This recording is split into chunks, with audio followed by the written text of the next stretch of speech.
President Pop Pop forgot he won at the State of the Union, and Ukraine invasion live coverage continues tonight on Embers of Liberty.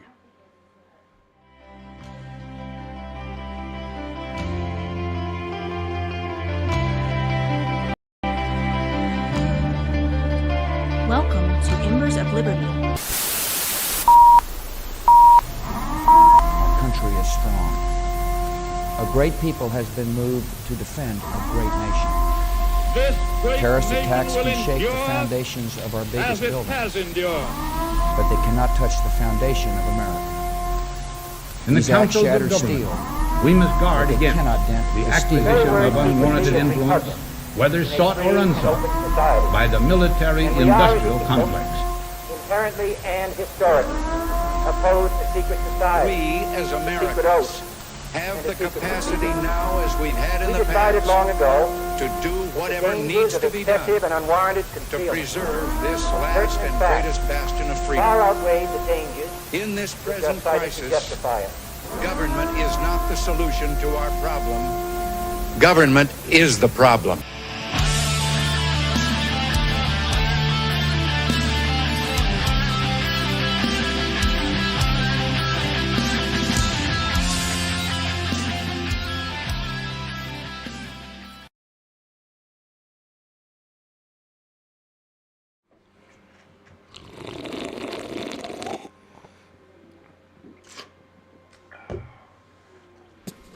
Welcome back to Embers of Liberty, where we drinking tonight.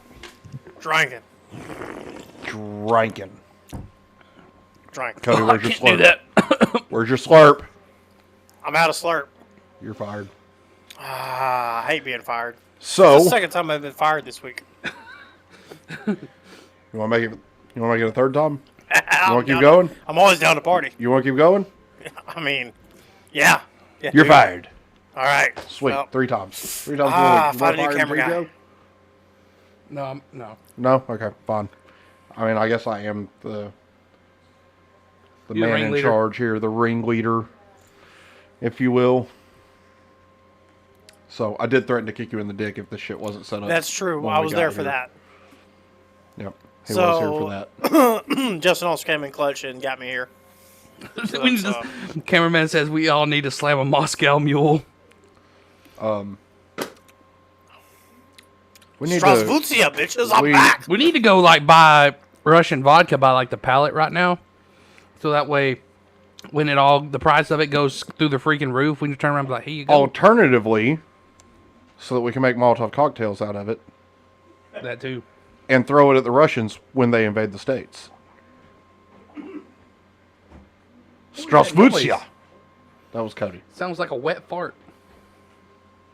Anywho, so, Lonnie, you're fucking hired. Cody, you're fired. You've been replaced. Lonnie, get your ass over here right now. So, anywho. I don't have a slurp. Now I have a slurp. Slurp it. That is the That worst was a slurp. weak slurp. I'm sorry, it was full. Y'all's was all. Do it almost again. empty. I don't. Mine was brand new. I just opened it. I don't know. Can I make a loud slurp? Is that a thing? Cody, it goes something like this. What? Huh? Yeah, it didn't make that noise. It makes man. all the bubbles and makes you You choke. can't and put it all the way up to your lips. You got to leave a gap. Yeah, there's. Listen.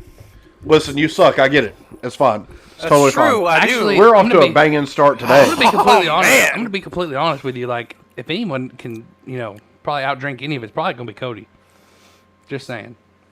We're not talking about out drinking. We're I'm talking saying about like slurping. I'm talking about like anything to do with drinking alcohol in general. Have you tried that one? Yeah, I didn't like it. What? I don't like the black cherry tree No, I don't lemonade. either. Not a fan. Yeah, Mine- you can have all of those. My They're favorite trash. one's a strawberry. Mango. Mango is the best for sure. For sure. The mango. This is my second favorite. I mean, but last night we did drink some blood orange margarita. That was pretty good. Pretty good. I'm jealous now. It was really good. I meant to bring it and I forgot. But I mean, I played games with Lonnie have last lime night. stuck in my teeth. You'll that's have the best that. I've got. so, Joe, how was your week?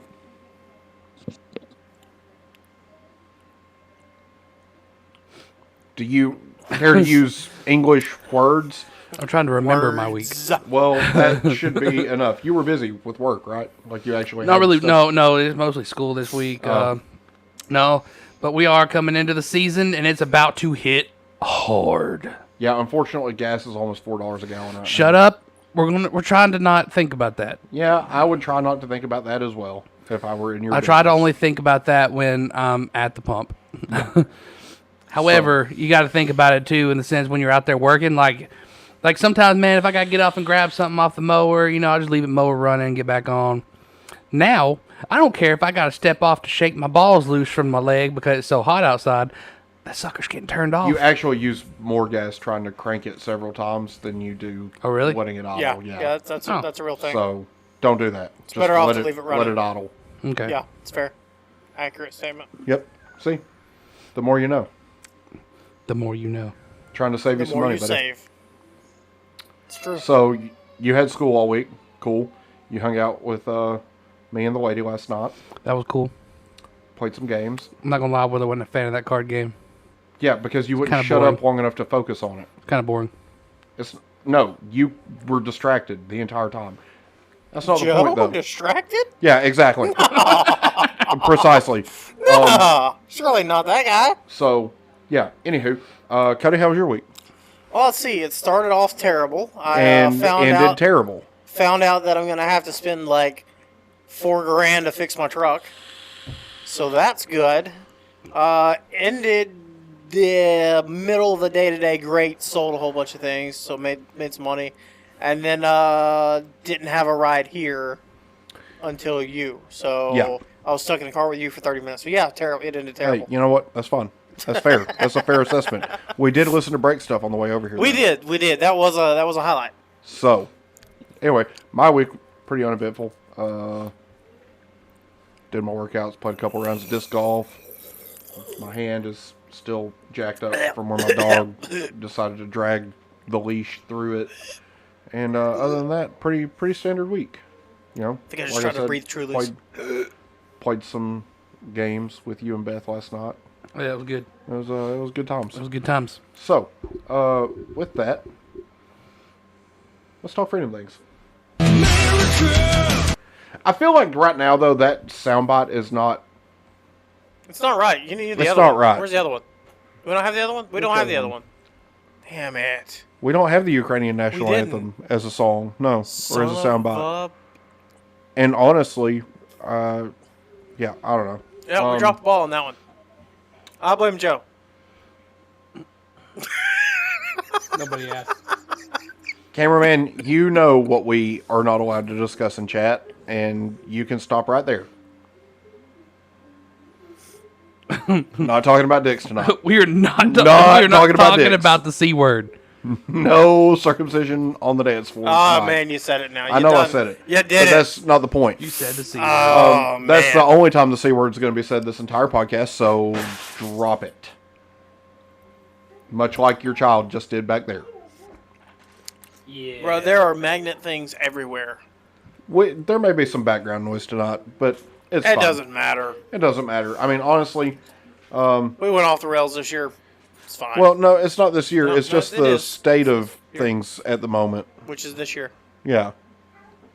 So, if you haven't noticed, we did change our logo for solidarity with the Ukrainian people because they are true warriors, unlike a lot of Americans who would just get in the train cars. Yeah. This is true. Yeah. So, Have food? I think the first thing that we should really talk about so that we can then move on to Ukraine and focus on that is the sham of a State of the Union address that President Biden gave. Oh, I'm sorry, President Pop Pop. First off- President shit his pants. First off, I still have not watched the whole thing. I can't. Don't. I didn't- literally I didn't even- cannot. I didn't even pay attention to the whole thing. I couldn't. Like, First off, yeah. It was rough. you already won the election. Why are you treating the State of the Union like a campaign speech? Because that's what it sounded like. Tonight I'm announcing, I don't care what you're announcing. I want to know what the country's doing. I want to know how the country is doing right now. And I didn't get that. I didn't get any of that. All I got was, we need to pass this bill. The one thing, can you pull it up, Cody? Because there are a couple of things that I want to cover. Do I have to? Unfortunately, yes. Son of a. Okay.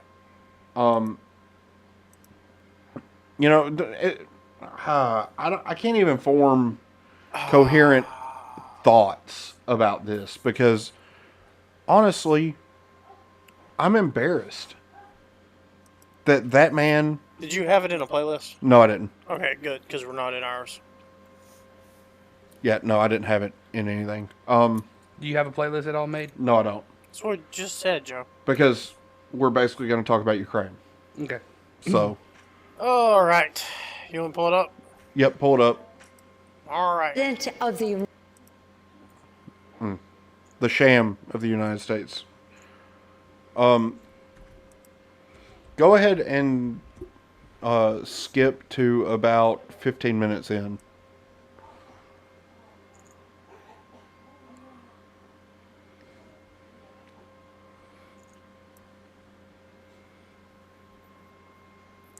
Go ahead and play it. All righty. In new jobs just last year. More jobs. No. Okay, in 1 year than go ever back. Before. Like 2 or 3 minutes. We'll try there. Yeah.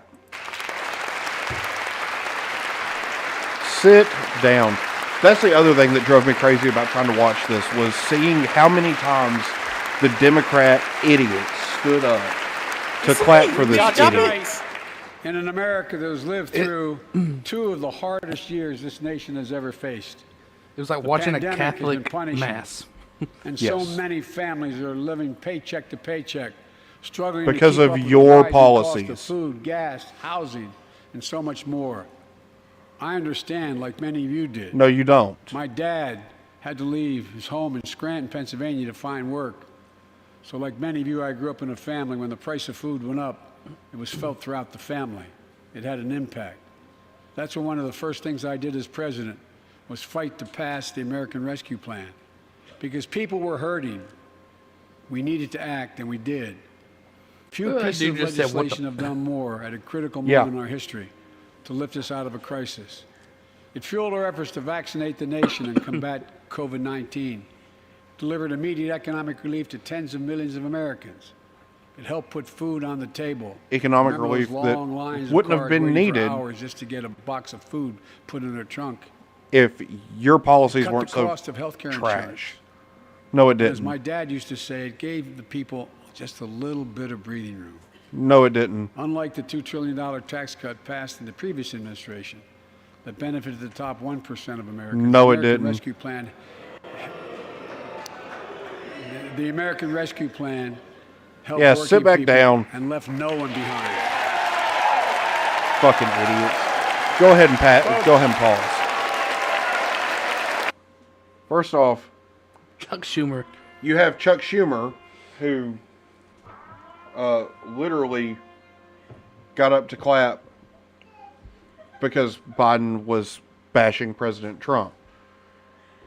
Now, I would wager that if Trump were still president,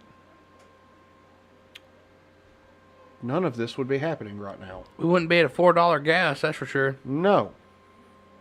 See, what the Democrats and Biden fail to realize is that all they've done is bribe the American people that were stupid enough to be bribed with their own money that was taken from their paychecks.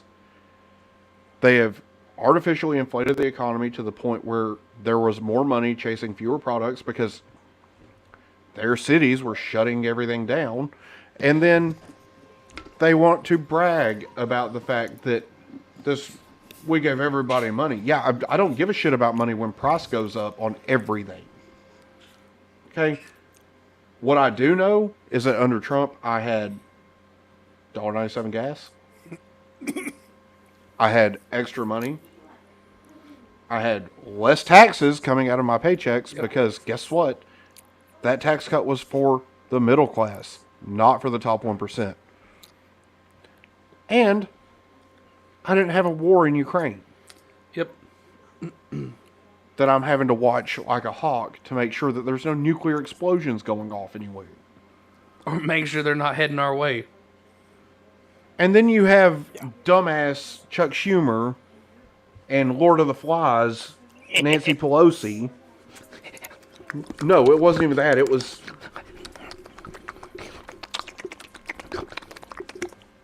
Looked like she was fighting all night to keep her dentures in. She was. She was like, you know, I've always said that I'm proud to be an American. proud to be an American, not proud of our government. This period in time is one of those times where I feel like it's dumb to say that I'm proud to be an American because of everything that's going on. And don't get me wrong, I am a patriot. I love my country. But I hate our government. Our government is full of liars and thieves, and it should all just be redone at this point. But that's neither here nor there. Go ahead and let this go, Cody. Do I have to? Unfortunately. So cameraman says there already is a nuclear disaster in Ukraine, about to be a second one, too, as another nuclear power plant is being attacked. Yeah, they're officially on a second power plant now. By the way, I don't know if you heard that. We'll get to that in a little bit. Okay. Do we get to watch Nancy Pelosi also stand up and clap when it talks about soldiers having to burn in the burn pit? Yeah. And it worked. It didn't work. It worked. It didn't. No.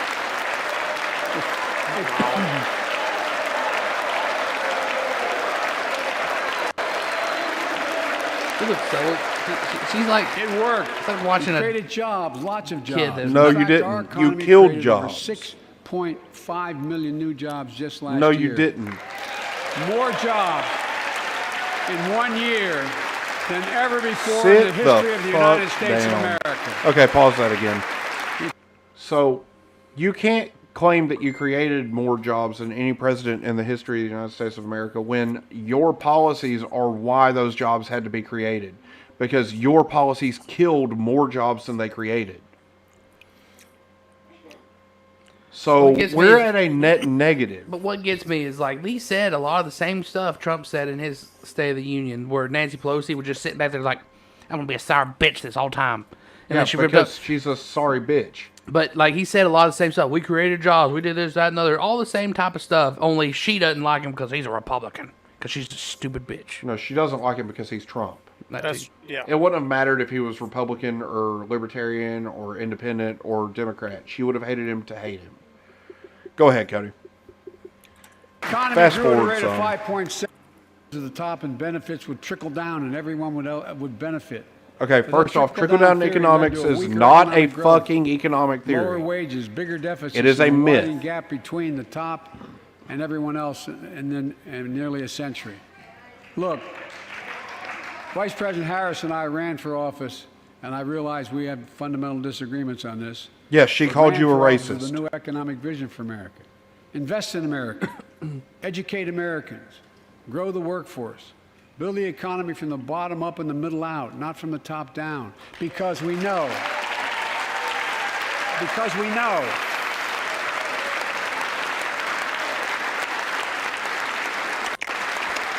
Because we know when the middle class grows, the poor have a way up and the wealthy do very well. America used to have the best roads, bridges, and airports on earth. And now Obviously, our never been to infrastructure Atlanta. is ranked 13th in the world. We won't be able to compete for the jobs of the 21st century. Go if ahead we and don't fast fix forward it. some.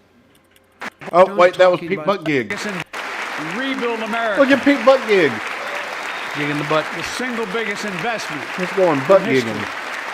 All right, go ahead. Trying to transform America to put us on a path to win the economic Keep going. competition of 20 national network of 500,000. Wait, I wanna see what Ted Cruz did. Oh, no, Ted Cruz just made a- Begin to replace the poisonous lead pipes so every child, every American has clean water to drink at home and at school. First off, that's not the federal government's job.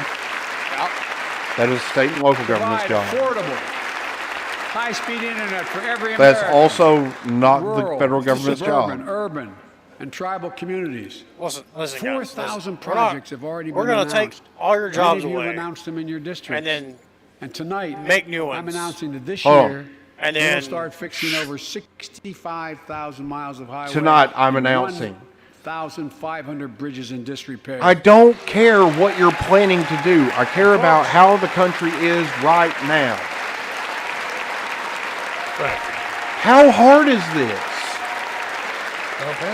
When we use taxpayers' dollars to rebuild America, we're going to do it by buying America. Buy America. Buying America. You notice American jobs. Wait, hold on. Okay, pause it. But yet, when Trump said stuff like that, it was racist. Yeah, it was xenophobic. You notice that when this is what I take from this, because he means to say buy American, and I'm pretty sure he does, but the N at the end of it is real quiet. So it sounds like he's saying we're going to buy America. Huh. Interesting, because that is basically the whole Democrat ethos. Yep. Buy America. Buy America. Bribe Americans with their own money. That's what the Democrats do. And if you haven't caught on to that yet, I don't know what to tell you. Because that's all they've ever done. That's all Justin, they've been doing they for years. are for the man. Yeah, not for the man, Justin. They are for the people. They are about equality. They are going to end racism, Justin. They're only about equality every 4 years when it suits them to get black people to vote for them. Right. That's true. Did you see what Lonnie said? Because he threw out a nice little fun fact there. Oh, there's been no actual new jobs since 2019. They are just replacing existing jobs. Exactly, Correct. Lonnie. I would agree Yeah. with that. Well, I mean, that's what I was saying already. It's like, you Also, can't but- say that you're creating new jobs when you're just replacing jobs that were lost Let's because not of COVID. overlook the whole point of it's not the government's job to make jobs. No, but it's so. It's not a measure of the government making new jobs, because that's not what's actually happening. But that's what they say. They're But like, they "We measure created it to jobs." measure the strength of the economy. Yeah, but Right. the way they present it is we created these jobs. Yeah, they didn't do shit. As a matter of fact, they did the opposite. They made it harder. Yeah, no, Lonnie, we're tracking. Like, that's why I said what I said too. You can't replace jobs that weren't. You can't create jobs by replacing jobs that were already lost due to an extenuating circumstance. So the end of 2019 would have been the last time that we had a net gain in jobs, right? 2020 is when the pandemic hit. 2021, pandemic's still going. You're not creating new jobs. A lot of people lost their jobs. A lot of businesses went out of business. And now you're just replacing the jobs that were lost. You're not gaining anything. The economy You're re-upping. You're not. Yeah, it's not. The not economy a is weaker because of what you've done during COVID. It's not stronger because you've added all these jobs that you didn't actually add. You just replaced the people that lost their jobs because of COVID. That's literally how this works. Like, you can't claim new jobs when they're not new. So, anyway, skip forward by a good bit, like 5-6 minutes. Nancy looks like a little toddler back there. She's Because like, she is a toddler. Yeah, go ahead from right there. Back faster than almost anyone predicted. But No, the it didn't. pandemic meant that businesses had a hard time hiring enough people because of the pandemic to keep up production in their factories. Yeah, no. So you didn't have people making those. the problem is hiring people Hold on. because Hold on. Pause that. Pause that. No. The problem is that you caused millions of Americans to quit their jobs because you were trying to force them to get a vaccine that they did not want or need. that, and you were paying them to stay at home. Yes. more money than they would make at their job. Yeah, Correct. When I went on, I mean, my mom made more money sitting at home than she did working. Yep. When I filed for unemployment, when I got laid off, I was making more money on unemployment than I was before I got laid off. Yep. It's fucking ridiculous. Like, I don't really know what else to say about all of this other than the fact that if you haven't figured out that this motherfucker is lying to you yet, You're not gonna. you are dumber than I thought. And I think a lot of people are stupid. A lot of people This just takes the cake, man. Like, what are you fucking doing? You're listening to this old fool who is literally destroying the America that we love. Yep. With his shit policies. Do me a favor, Cody. We're gonna move away from this because literally there's nothing worth really talking about, other than the fact that instead of Ukrainian people, at one point he says Iranian people, and you can see Kamala in the background mouth Ukrainian because he said the wrong fucking country. Like, this man is not all there, and he is an idiot. Always has been. Barack Obama said before he won the election, never underestimate Joe's ability to fuck things up. Now, what you need to understand is that Joe Biden, he can fuck things up better than anybody else. My Obama's not as good as my Trump. And then, Biden came behind him and was like, "Hey, buddy, Pat, don't make me go get corn pop. Where's my breakfast? Ice cream? Jill, where's the ice cream truck?" Anyway, now. He is a geriatric patient, and he's our president. What I want you to pull up is Jen Psaki talking about importing Russian oil. Yeah. Because this takes the cake. Like, all this big talk about Ukraine and the sanctions and all that shit. Still gonna take their oil, though. We're still buying oil and natural gas from them. And y'all wonder... Granted, it's not a lot. It's 8% of the need. But in real world money, that's billions of dollars. Never fucking spell her name. Psaki. The sack. But, Oh, yeah, Cody, sorry. I'm going to need you to open another tab and go back to that speech, because I need you to go to the end of that speech, because this is what really pissed me off.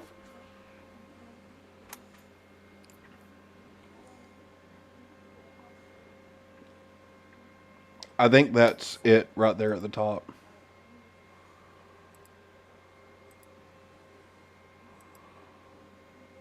But I'm not sure.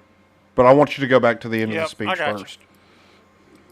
According to President Zelensky, more than 9,200 Russian soldiers have been killed. Of course. Very end.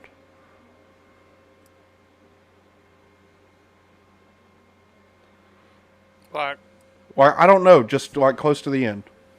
sure. By toxic exposure in Iraq and Afghanistan. Oh, here it is. Yeah. Oh, so go back. So full screen. And scroll. Go back a little bit. Just a hair. Right there. That's good. That's fine. Ready? Yeah. Yep. Very end. He didn't know how to stop fighting.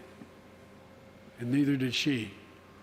Through her pain, she found purpose to demand that we do better. Tonight, Danielle, we are going to do better. The VA is firing. Oh, we're not going to stand for Danielle, though. No, of course not.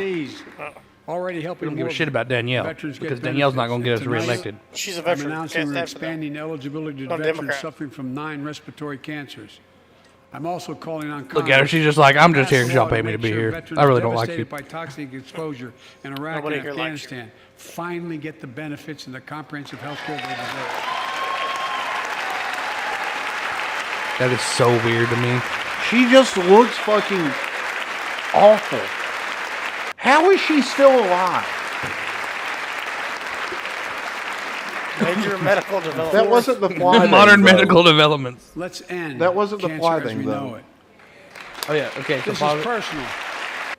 And then go. You're talking about you're wanting to do the go get 'em or whatever. Yeah, but I want to see her do yeah. the Lord of the Flies too. Oh I don't know where that's at. Well, it's right around that because he was talking about soldiers when she did that. Oh. Skip back about 2 minutes.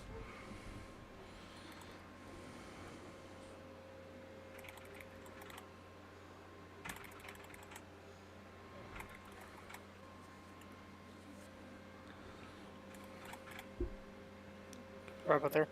Back a little further Oh, there it is. She's doing it. because that's it. Go. Just breathing in toxic smoke from burn pits. Many of you have been there. What is this shit? Afghanistan over. Look at that guy. Who the hell? He's What the hell? They don't know what's going on either. Incinerate waste, the waste of war, medical and hazards material, jet Look at fuel, her, she's and so still much doing it. more. She's like, And they come I home. like it. I like it when Many of people the breathe world's in the fittest and fumes. best trained warriors in the world. Never the same. Headaches, numbness, dizziness. Oh wait, maybe I shouldn't act excited now. A cancer that would put them in a Wait, flag draped coffin. Is that a flag? There's something I over know. there. Oh shit! What do they say One of there? That those was- soldiers was my son, Major Pause it. Robot. Never the same. Headaches, numbness, dizziness. A cancer that would put them in a flag draped coffin.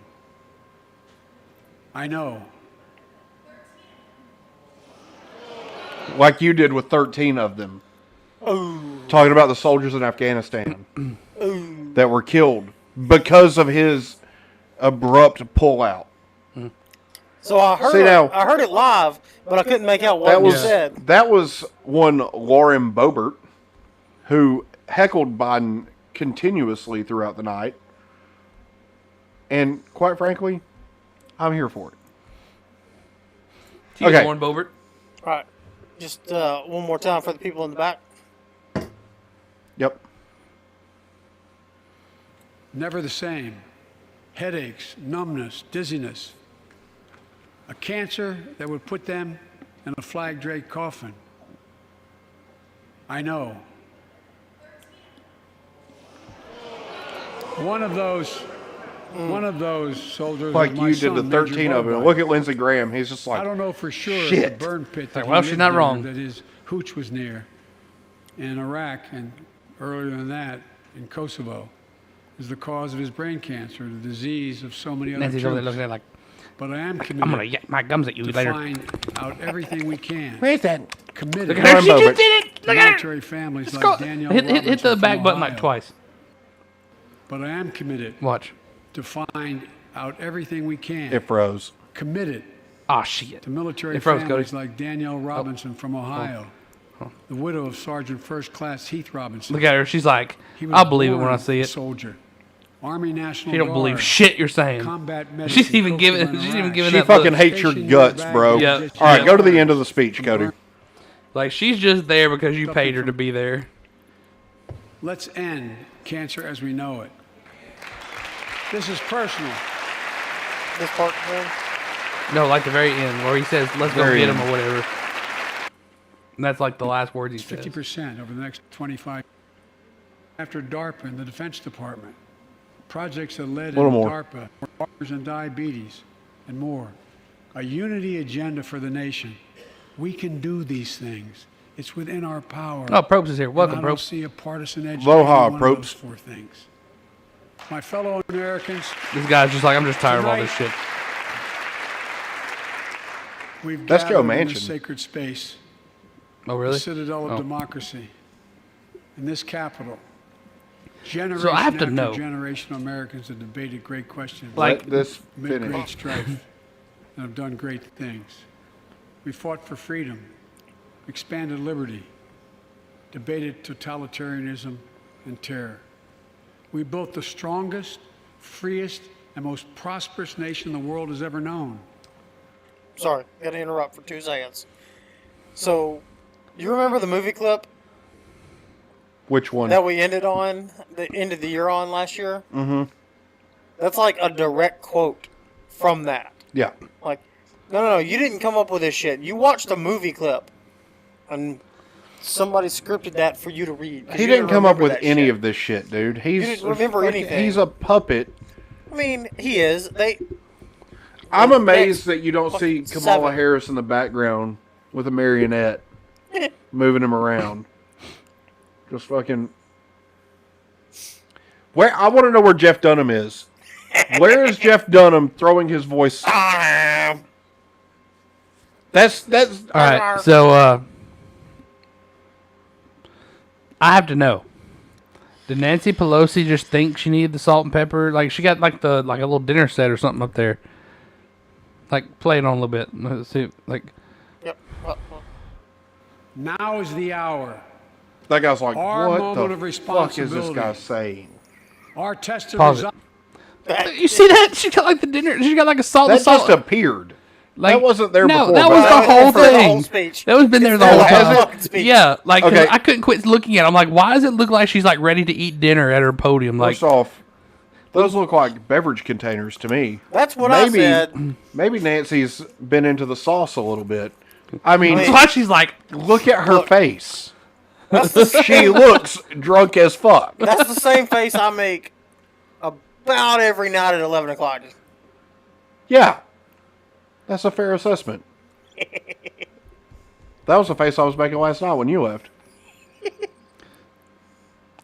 It's tired. oh, okay. I was about to say, No, I was sleepy and buzzed and ready for bed.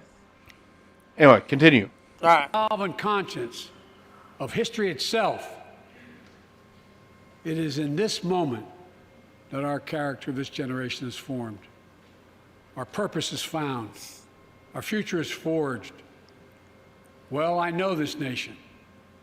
We'll meet the test, protect freedom and liberty, expand fairness and opportunity, and we will save democracy. As hard as those times have been, I'm more optimistic about America today than I've been my whole life because I see the future that's within our grasp. Because I know there's simply nothing beyond our it looks like capacity. he's dead. We're the only nation on earth that Yeah, they has forgot to bury him. every crisis Pause we it. face. It looks into an like opportunity. it looks like he's just like dead, and they forgot to call the coroner. Mitch McConnell looks like he was plucked straight out of the movie Master of Disguise. Turtle, turtle. He's just like I'm not early enough for the. he's probably sitting there Tunnel call? thinking, I'm gonna retire soon. Screw this. They're all going to retire soon. Thank God. Continue. The only nation that can be defined by a single word, possibilities. So on this night, on our 245th year as a nation, I've come to report on the state of the nation, the state of the union. And my report is this: the state of the union is strong because you, the American people, are strong. Yeah, it's not because of you. We are Definitely not stronger because of you. today. We are We'll get- stronger today than we'll we get- were a year ago. Look, other Republicans are like, no, fuck you. And we'll be stronger a year from now. Even the military than we people are like, no, today. fuck you. This is our To be moment fair, to meet and I don't overcome the think the challenges military of our people are time. allowed And to we have an will. opinion while they're in As one uniform. people, They're one not. America, So they're just the they're just United States of America. God Why bless is you he so all, angry? And may God protect our troops. Thank you. Go get him. Go get him. He Who said the fuck him. are you going to get? He didn't say them. He said him. He said go get him. Him. What?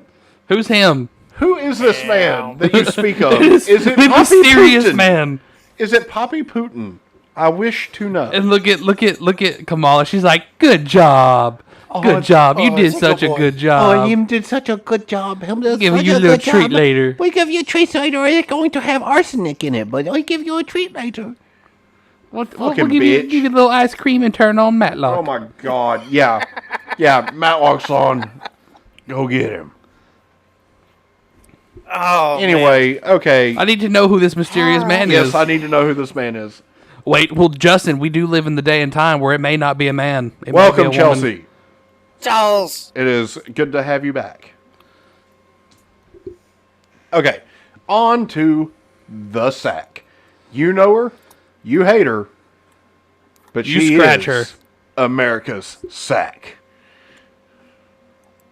The redheaded stepchild of the media. Jen the Sack Sacky.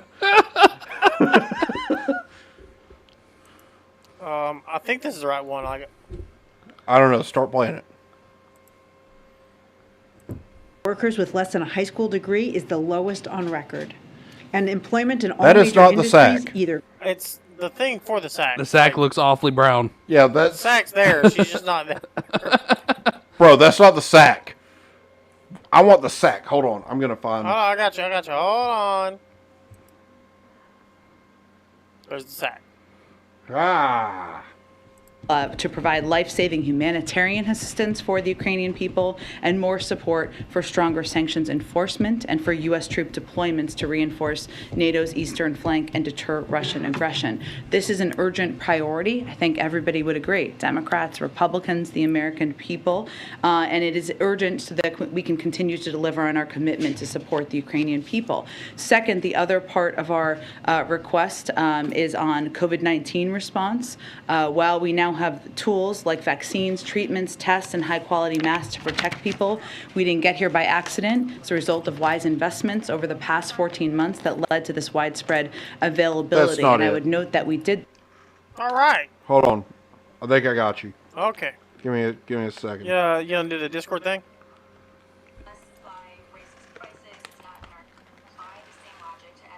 Take me 10 years to boot Discord up. All right, yep, I got it. I got us right here. Okay, well, put it in the thing. I'm working on it. It's fine. I was just making sure because this thing's got to take 12 years to boot up. Oh God. Yeah, it's in the Discord now. Yep. Unfortunately, what are you eating over there? You got the nuts in your mouth? What is that? You got nuts? What is that? Is that literally just sprinkles?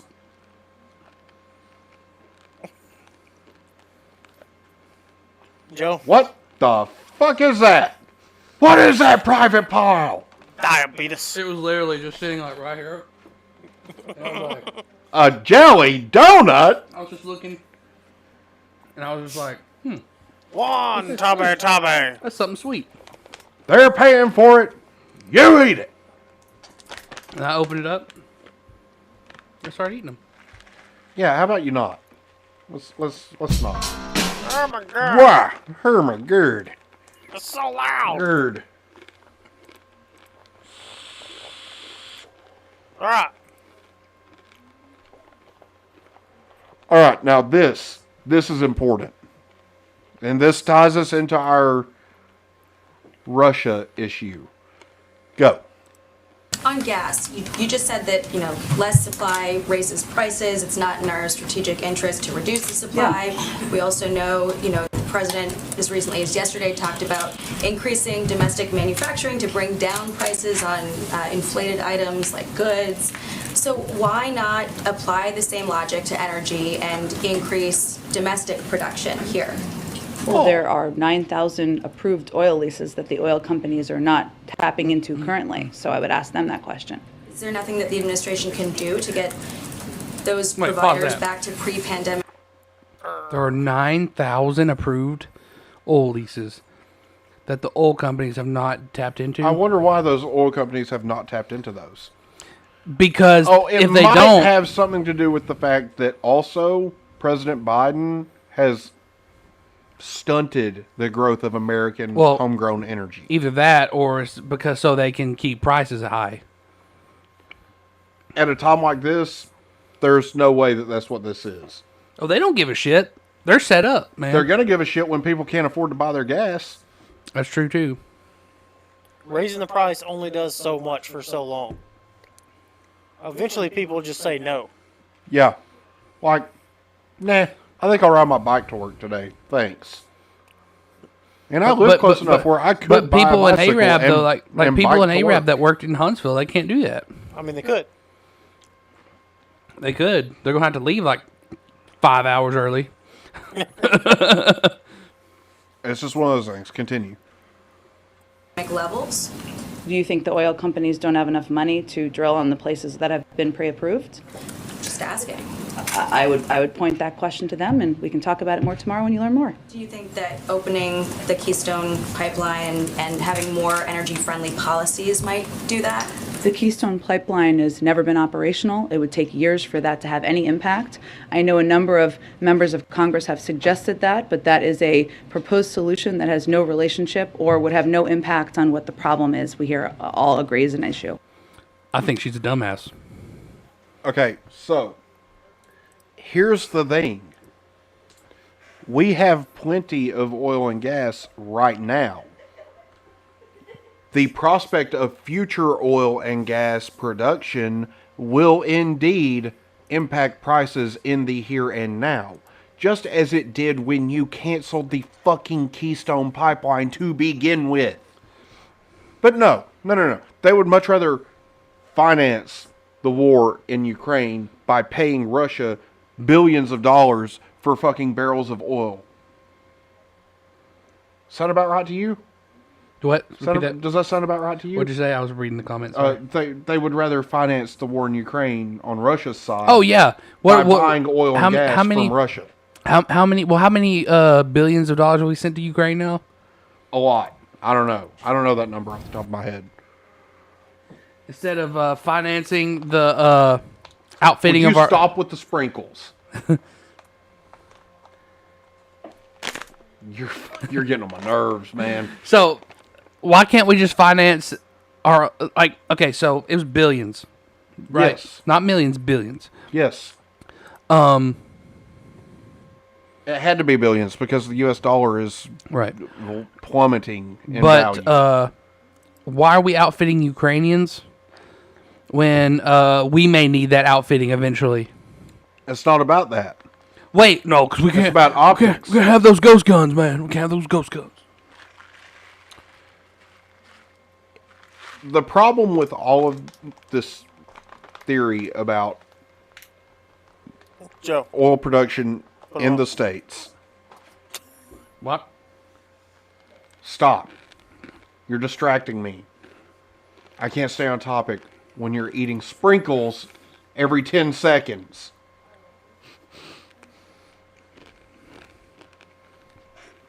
I will stab you. Continue. Freedom style. In the neck. Anywho. If you believe in freedom, you let me eat my sprinkles.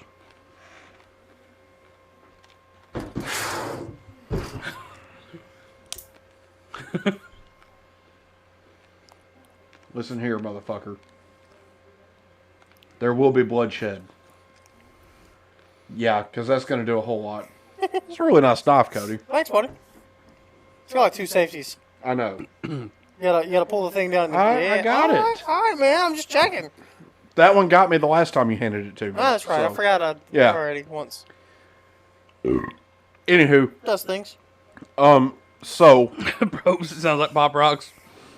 Because it does, which is why it's distracting, because it's crunchy. Well, I was trying to not get it in the mic. Yeah, that's fine. I'm hungry.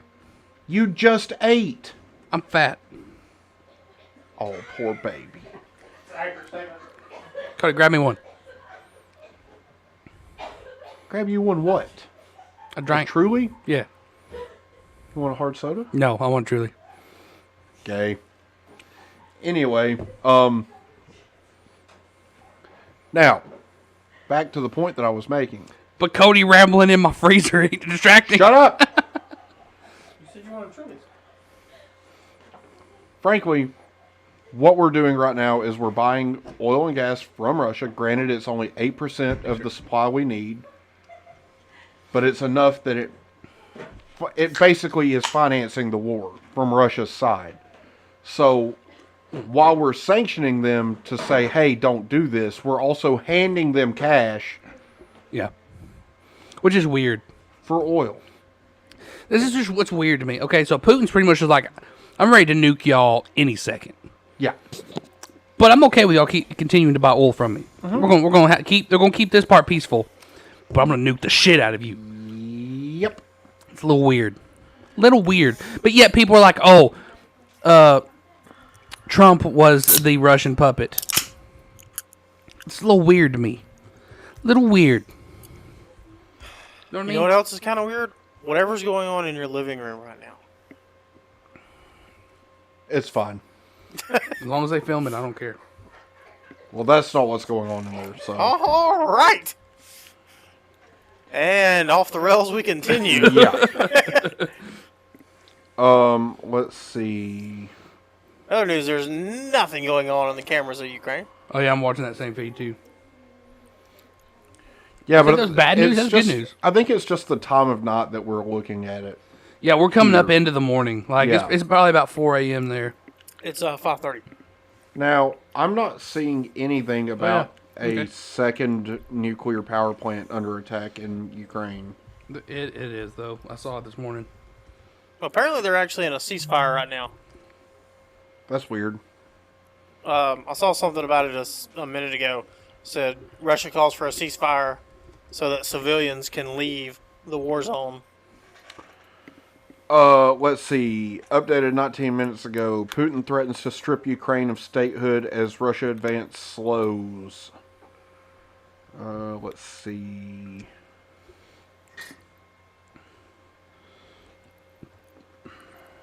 So in Lviv, Ukraine, as his troops continue to run into stiff resistance in Ukraine, President Vladimir Putin of Russia delivered an ominous message to Ukrainians on Saturday, telling government leaders they might lose their statehood and likening the withering sanctions imposed on his country to a declaration of war. The current leadership needs to understand that if they continue doing what they are doing, they risk the future of Ukrainian statehood, Putin said. He also said any third-party countries that tried to impose a no-fly zone over Ukraine would be considered enemy combatants. Ukraine's President Volodymyr Zelensky has beseeched Western countries to declare such a no-fly zone. Putin issued his threats as Ukrainians across the country continue to engage in defiant displays of patriotism, even in places that have been overtaken by the Russians. In Kherson, the first major city to fall to Russian troops, hundreds of protesters gathered in the general square at 10 a.m. on Saturday, many waving Ukrainian flags, according to the video streamed live from the scene and verified by the New York Times.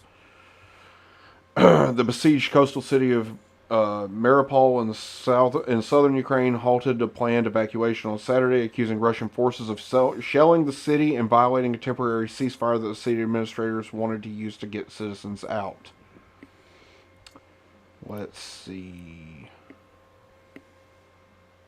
NATO members are rushing to resupply Ukrainians with Javelin and Stinger missiles and other weapons.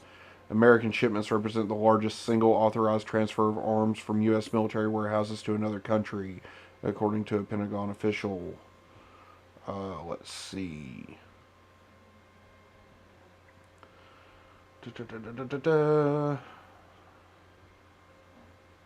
Radio Free Europe / Radio Liberty, a media organization with roots in the Cold War, said it has suspended operations in Russia after it was targeted by local tax officials in a new Russian law aimed at stifling independent reporting. They said its journalists will continue to tell the truth about Russia's catastrophic invasion of its neighbor from outside of Russia.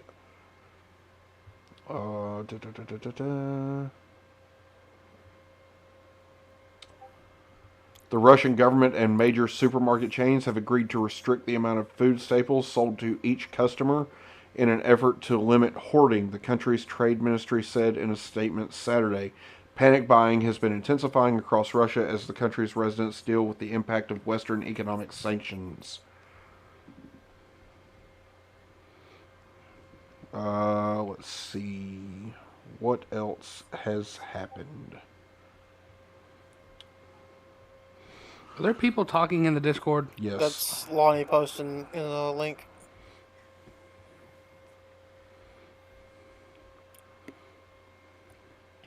Oh, shit. What? So, Lonnie just shared explosions recorded in Russia just across Ukrainian border. A pair of explosions was reported in the vicinity of Belgorod, a Russian border city and region along Ukraine. One of the blasts was captured on CCTV, and it was powerful enough to set off multiple car alarms.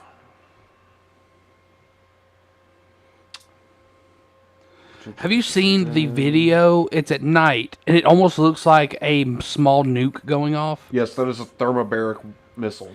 But some people are claiming that that was ammunitions. That was not storage. a munitions depot. But they said it was not from Russia. It was in China, and that they're just using the video to say that Russia did that. I don't buy that. No. And it basically looks like a small nuke going off. Do what? So do y'all know the new guy in chat? I don't recognize him. I don't see anybody. I don't see anybody. Benjamin Houston. Oh, that's Benji. That's my cousin. Benji? Oh, yeah. okay. Okay, so I've never seen him before in chat. He's been in there several times. I don't see him yet though. so basically, it's a small nuke, but without the radiation. That's what I've been calling it. I mean, so not not. It's not as powerful as a nuke, but it looks like one. Is what I'm saying. Yes, kind of. So it's basically got a fuel mixture in it that Explodes sucks all the air. oxygen. Yeah. Well, it sucks all the oxygen in close and then ignites it. So it creates a sustained fireball, basically.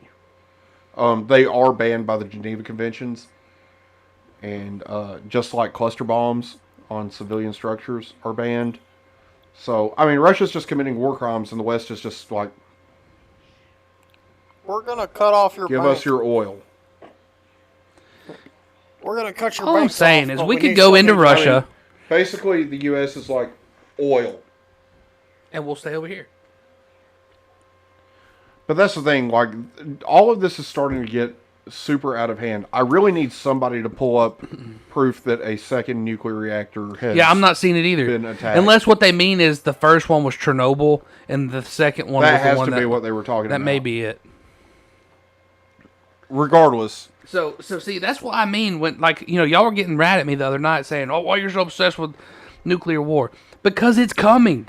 It is inevitable. Nobody was upset with you for being obsessed with nuclear war. It's coming. Yeah, it's gonna happen one way or another. I don't want it, but we need to get ready. Yeah, I mean, it's... We got to be ready for something for this to go south, because I hate to say it, but I think it was Probst or somebody said that this is the first time in like 14 years or something like that the gas been over $4. I don't remember it ever getting over $4 for us here. It got pretty high, but I don't remember it ever getting over $4. It was over $4. The first time in 14 years, the average gas price is over $4. That's nationwide. It has been over 4 here, though, before. I don't remember it ever being over 4 here. Yeah, it's been over 4 here once, and it was only for like a day. It wasn't very long. It was, I think, Obama's first term. Sounds about right. All I know is at some point, people are going to be like, you know what? We can't do this. We can't do this. It's just too expensive. That's what we just said. Yeah.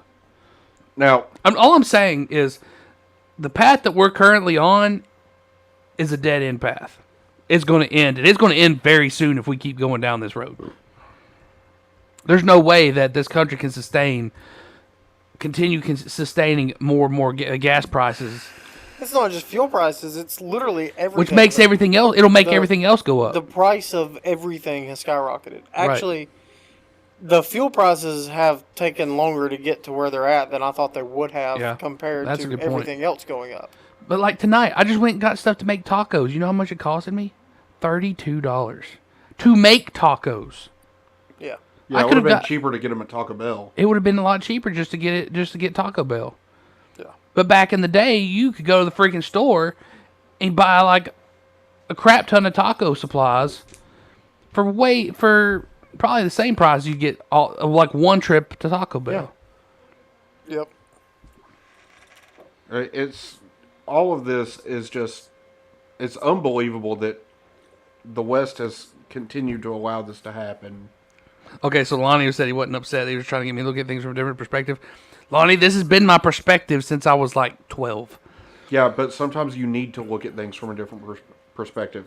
And that was my whole point, too, when we were having that whole discussion about the guy from Arab. Like, you can't just look at it set in stone. You've got to understand Still piss on that guy. Piss on that guy. You can have whatever opinion you want. Like I said the other night, whatever I say, it's not going to change your mind. But you need to look at it from a perspective that's not you. But the way I look at it, if you are not willing to make the ultimate sacrifice to do freedom things, then you don't need to be doing freedom things. But that's the thing. That was a peaceful protest gone wrong. There were no weapons there. There was nothing there to wage war against the United States. But he was in tactical equipment.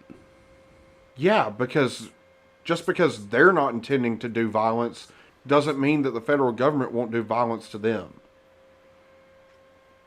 It's about protecting yourself more than it is about doing militia things. Right. It's just like, in a roundabout way, it's the same concept as carrying a firearm in day-to-day life. You don't carry a firearm in day-to-day life to ruin somebody else's life. No, that's not the point. The point is it is the point. You don't turn in your boys. The point is you don't turn in your boys. The point that you're trying to make about turning in your boys is a moot point because the FBI and the DOJ knows every single one of those people that's in that group already.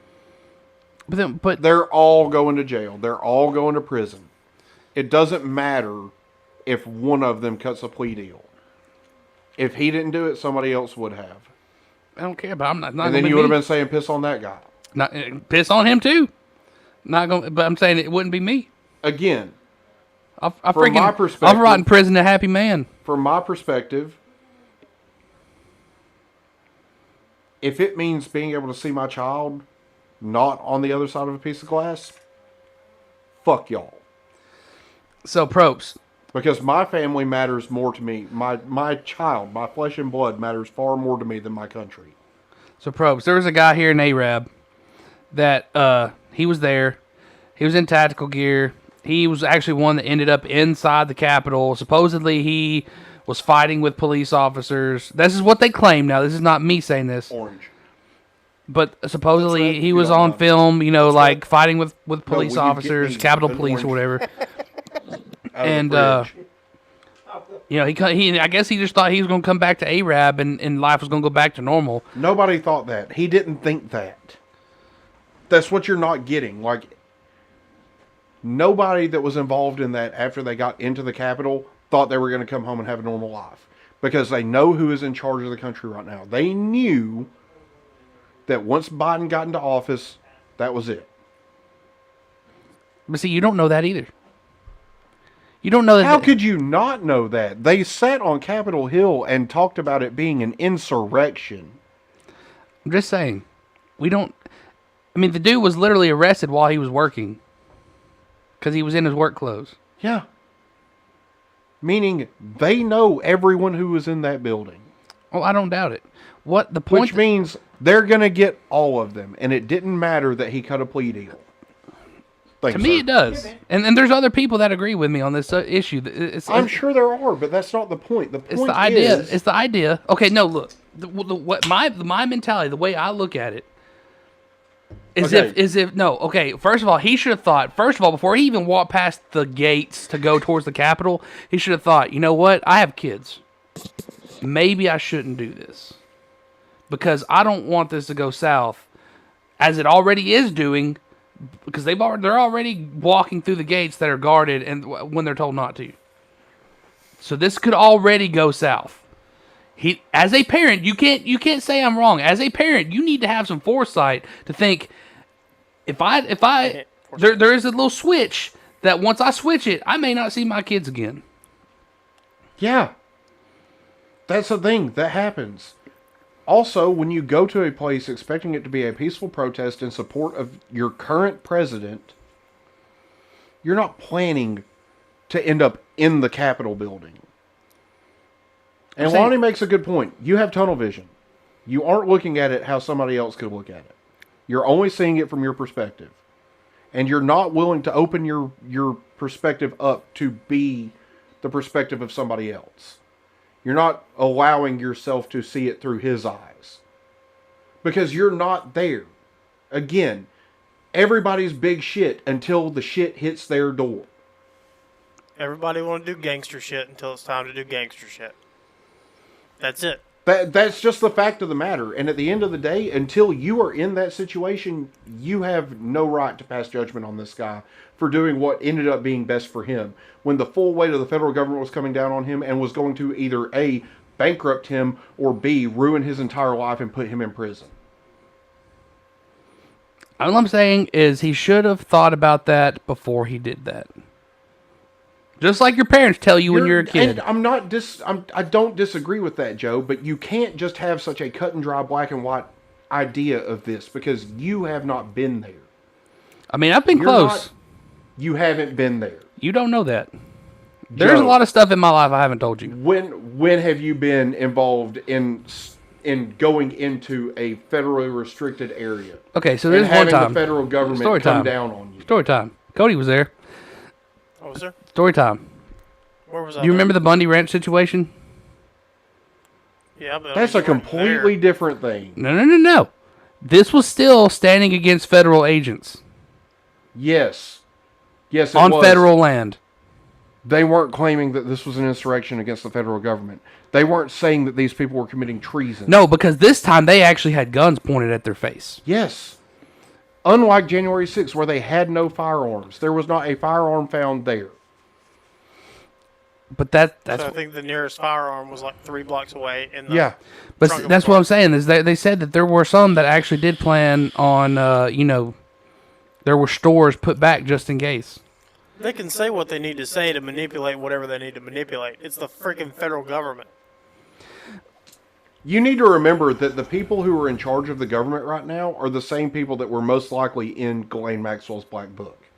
That tells you everything you need to know about our federal government the way it is. I'm not saying that I'm surprised that they're making examples of them. I knew they were going to make examples of them before Trump even lost the race. So, would you rather spend your entire life in prison for a crime that you literally did not commit?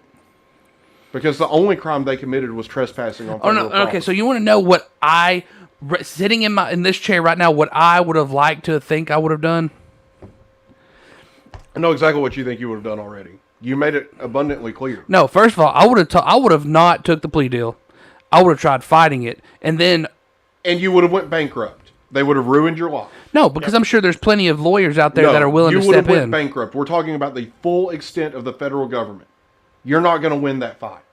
It doesn't matter how good your lawyers are. It doesn't matter how good anything is. If the federal government wants you locked away, you're gone. The best option in this situation for anybody is going to be to take the plea deal. Which goes back to my example of they should have thought about this before they did this. Nobody's disputing that. But you are saying something that is so black and white. Like, you can't it's literally do black this and white. If you do this, you're a traitor. It's literally that black and white. It's literally not, though, Joe. I'm with it. I'm adjusting on this.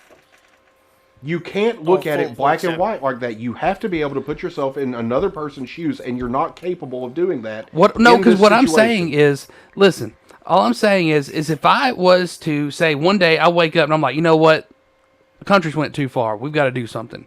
I don't want a guy like that watching my back. We're not talking about the same situation. Well, they thought, they thought it was that situation. No, they didn't. No, the government. The government thought it was that situation. The government thought that 300 unarmed people could overthrow the government. That sounds like a federal government problem to me. That doesn't sound like a treason to me. That sounds like a paranoid federal government that doesn't think they have the people on their side anymore. Because they don't. They were not going there to overthrow the government. They were going there to peacefully protest, and then, arguably, federal agents coerced them into going into the Capitol. Because the guy that's well documented saying we need to go into the Capitol, and they're probably going to arrest me for saying this, but we need to go in. We need to go into the Capitol. Has he been arrested? Has he been charged? No. You know why? Because he's a fucking Fed. The federal government coerced people into that building. Period. See, I don't know if I really believe that either. The dude hasn't been charged. He's literally on tape in multiple places saying that they needed to go into the Capitol. He was coercing people into a federal offense. And it is documented fact. Yeah, I was just like, I'm pretty sure it's the same guy I'm thinking of that took the stand right after Trump and was like, you need to do what's necessary, however, blah, blah, blah. I forget what words you used. But I don't know. I didn't watch any of that coverage. I listened to it. He more or less said, this is a false win for the Democrats, blah, blah, blah. The American people need to make a stand and let it be known by whatever means necessary, even force. And then he evacuated the stand and went into the White House. And then moments later, they went through the gates and into the Capitol building. And you got to understand that this guy was saying that stuff the day before this rally. They were actively trying to ramp people up. I know who you're talking about. I know what you're talking about. He said it the day before. He said it the day of. He said it minutes before it all happened. And like Justin said, he hasn't received any penalty for it. He's not been charged at all. He's not been arrested. He's not been charged. Nothing. That guy was a Fed through and through. And when Congress people ask, were there federal agents? We can't comment on that. Okay, so there were. Thank you for providing all the clarity we needed. Because the federal government does nothing but lie to the American people. Ever.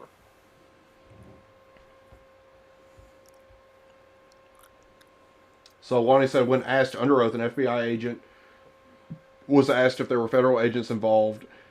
She responded, I cannot answer. If they were involved, why would she not just say no? If they weren't involved. Okay, and this is all I'm talking about it after this. But just to give you a load, to me, like I said, if it was me going into this, I'm thinking, hey, first of all, I wouldn't have been there. None of us would have been there because none of us thought it was a good idea to go to that. But all I'm saying, and the way I look at it is, don't play militia shit. You cannot play militia shit with no weapons. Period. You can't overthrow a government unarmed. That's not how it works. That's the whole point. It was a peaceful protest gone wrong. They were unarmed. They were not trying to overthrow the government. They were there to demonstrate. By the way, that federal building paid for by taxpayers. That's our fucking You building. don't go in there tacked out. You're sending the wrong... First of all, you're sending the wrong militia message. games, you're going in fully loaded. You're not going in with no weapons. But you don't go in there wearing your tactical gear. That's sending the wrong message. The whole thing was sending the wrong message. I agree. But at the end of the day, you can't call it militia games if there were no weapons. I mean, I disagree, but... What are you going to do to the federal government armed to the teeth with no firearms? There's a reason we have the Second Amendment, and it's to overthrow tyrannical governments. If there were no weapons there, they had no intention of doing violence. Which means that was not a coup, it was not an attempt to overthrow the government, and it wasn't militia shit. Or an insurrection. I don't think it was an insurrection. Then how was it militia shit? Because you can do militia shit without having an insurrection, Justin. Like, if you are a organized militia... If you're going to the Capitol to overthrow the government, you're going to carry weapons. That's militia shit. That's literally what militias were designed to do. If you are an organized militia, which is what the 3%ers are... You can be an organized militia and go to a demonstration without the intent of doing violence. Which is violence. militia shit. You are going as a militia to represent yourself as a militia. Yes, because you're representing the fact that you represent the will of the American people. Yeah. That doesn't make it militia shit. When I think militia shit, I'm not thinking, oh, I'm going to run around in the woods and play with my guns. I'm thinking, we're about to fuck some shit up. And it's only treason if you lose. I mean, that's kind of the way I saw this, too. It wasn't treason because there was no treasonous activity going on. It was a peaceful demonstration that took place in a building that we, the people, own. That's our building. Okay, so, Probst brought up 1 sentence or less. You need to clarify your stance. Bottom line, I still think the dude's a piece of shit. And I ain't trusting him. I don't trust nobody that I know is going to turn me in for doing something. Because at the end of the day, they thought that the mission was honorable. They thought they were doing the right thing. You don't turn in your boys if you think you're doing the right thing. That's all I got to say about that. I'm just going to quote Bert, the machine. Get presented with that. We all think, we're going to handle it this way. But honestly, now we have, but at the time, we had not had that conversations with ourselves of, hey, this is how this is going to go down. They probably also didn't say, hey, this is how this is going to go down. And if this goes down, this is how I'm going to react. So instead of being like, hey, how are you going to do this? They weren't like, hey man, we're going to go back and work on our verbs. They were like, fuck it, let's do it. And if you don't get that reference, I hate you. And you need to go back and watch that stand up. I don't know. I can't say I get it. Have you never seen The Machine? Yeah. When they're talking about robbing the train car? Yeah, but it's been a minute. He's like, when the situation presents itself, I thought I'd be like, nah, I'm going to go back and work on my verbs. Instead, I was like, fuck it, let's rob the train car. That's the same fucking thing. Like, they didn't have the mental scope. They didn't have the preparation to, what if this goes a different way via the federal government standpoint? Another example why I would not want them watching my back. It doesn't matter. It's nobody expect like Justin was saying. So like I'm trying to mediate what he was saying to make it make sense to what you're saying, or make sense to you. Nobody went into that thinking that shit was going to go sideways or the federal government was going to rain hell in their lives. So they didn't know what they were going to do.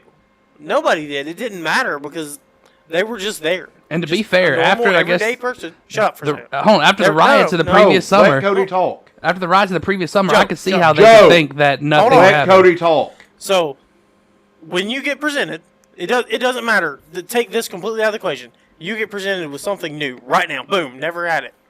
You don't know how you're going to react. It doesn't matter. You're not prepped for it. You don't know what you're going to do. This aside, it doesn't matter. Do you have, like, if something astronomically life-changing were to happen right now, you are not prepped mentally or physically to handle it. You're not, because you don't know. You don't know what you're going to do. You don't know what's going to happen. So you're going to make a decision at that point in time for what best benefits you and your family. Period. That's what I'm going to do. That's what you're going to do. That's what Justin's going to do. It's what any normal human being is going to do. Now, somebody on the outside that gets a year, 6 months, whatever amount of time to look at it and go, yeah, no, I disagree with that. Because you've had time now, because it happened. You saw it happen, and you look at it and go, well, no, that's how I would have handled that. Or I think this should have been handled like that. Now your life is being judged. Because you made a gut, light switch, instinct call for you and your family. Whether somebody else saw it as correct or not a year later. Which is the point that we've all been trying to make this whole time. Is that this all happened in less than an hour. There was the speech by Trump. They went to the Capitol, and just like that, it turned. 6 people conspired against the federal government. 6 total on Telegram. That guy didn't know what was going on. He had no idea what these 6 people were planning. They weren't doing malicious shit. They were there to demonstrate, period. He got caught up in the moment. Like a lot of people did. A lot of people have had their lives ruined because they got caught up in the moment. And to sit here now, over a year later, and say that guy's a piece of shit for doing what's best for him and his family. Oh no, like I'm just telling you right now, I still think, even after all that, I still think he's a piece of shit. Which is why it's pointless to have this conversation, because you're not going to see it from any perspective other than yours. So no, because I always see so many people build him up. Oh, he's such a good man. No, he's a piece of shit. Piece of shit. I got Don't turn your one more boys for you. in. So do you look at, and I'm gonna use myself as a prime example here. Okay. Do you look at me as a piece of shit for pleading guilty, taking a plea deal to resisting arrest when I ran from the cops? Even though I never resisted, I laid on the ground and let them handcuff me? No, because you're not turning anybody else in.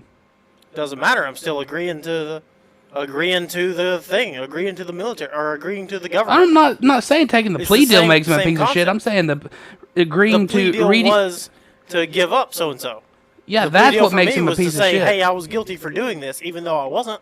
Yeah, no, I'm saying that's the whole point I'm trying to make. Is that's what makes him the piece of shit, is the fact that he's helping him vindicate other people that he was supposed to that trusted him. You mean the people that got him into the situation in the first place by plotting this shit? They without did. their He knowledge? got himself into this situation. Everything that you do in your life, every single thing. See, this is what I feel is wrong with society. Every single thing you do in your life is your fault. It's nobody else's fault. No, I agree with that. But to sit there and say that he was turning his boys in to save his own skin when he wasn't involved in the planning of this? No, literally, but all he had I'm to do sorry, when he saw that but- this was going south, all he had to do was say, "Whoa, now, this is not going. I'm not prepared for Okay, this." those people were not in a state of mind to make rational decisions. But it was a choice, whether it was rational or not. It was a choice that he made. That's not the point. The point is now, in the here and now, the way that you're treating this one person for deciding... Oh, I mean, if there's anybody else that's doing the same thing, they're a piece of shit too. Deciding what was best for him, because you don't know what happened, you don't know his involvement. He definitely wasn't involved in the planning. He's from fucking Arab, Alabama. He was a nobody. I didn't know who this guy was. I guarantee you most of the people in the militias don't know who he is until now, because he cut a plea deal and his name's all over the news. This guy wasn't a mastermind, okay? He's from Arab. I'm not saying the government's charges aren't bullshit either. The point is that once all that stuff started happening, yes, he had the opportunity to walk away from it. Sure. Nobody's disputing that.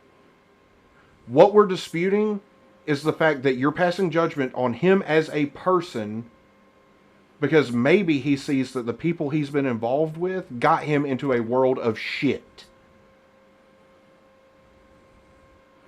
Again, it's a choice. That would be like if me and Cody started doing heroin and you decided you were going to do heroin and then you got arrested for doing heroin.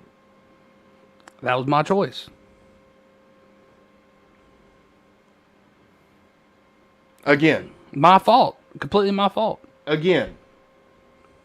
If Cody and I were involved in that and you got involved in it because of that, that's partly our fault too. No. Yes, it is. 100% my fault. No, 100% my fault. Enabling somebody to make a bad decision makes it partly your fault too. No, because you have tempted that person to do something that they otherwise not would have done. That's how I live my entire life. Everything is my fault. Nothing is anybody else's fault. Any choice that I make, anything that happens to me is my fault. I think we're going to have to all just agree to disagree at this point. Regardless, I we think wasted a lot of time on that. I think it shouldn't be as black and white as you're looking at it, personally. There's a lot of gray in there. However, it is what it is. That's completely off-rail topic from anything that we were going to go into tonight.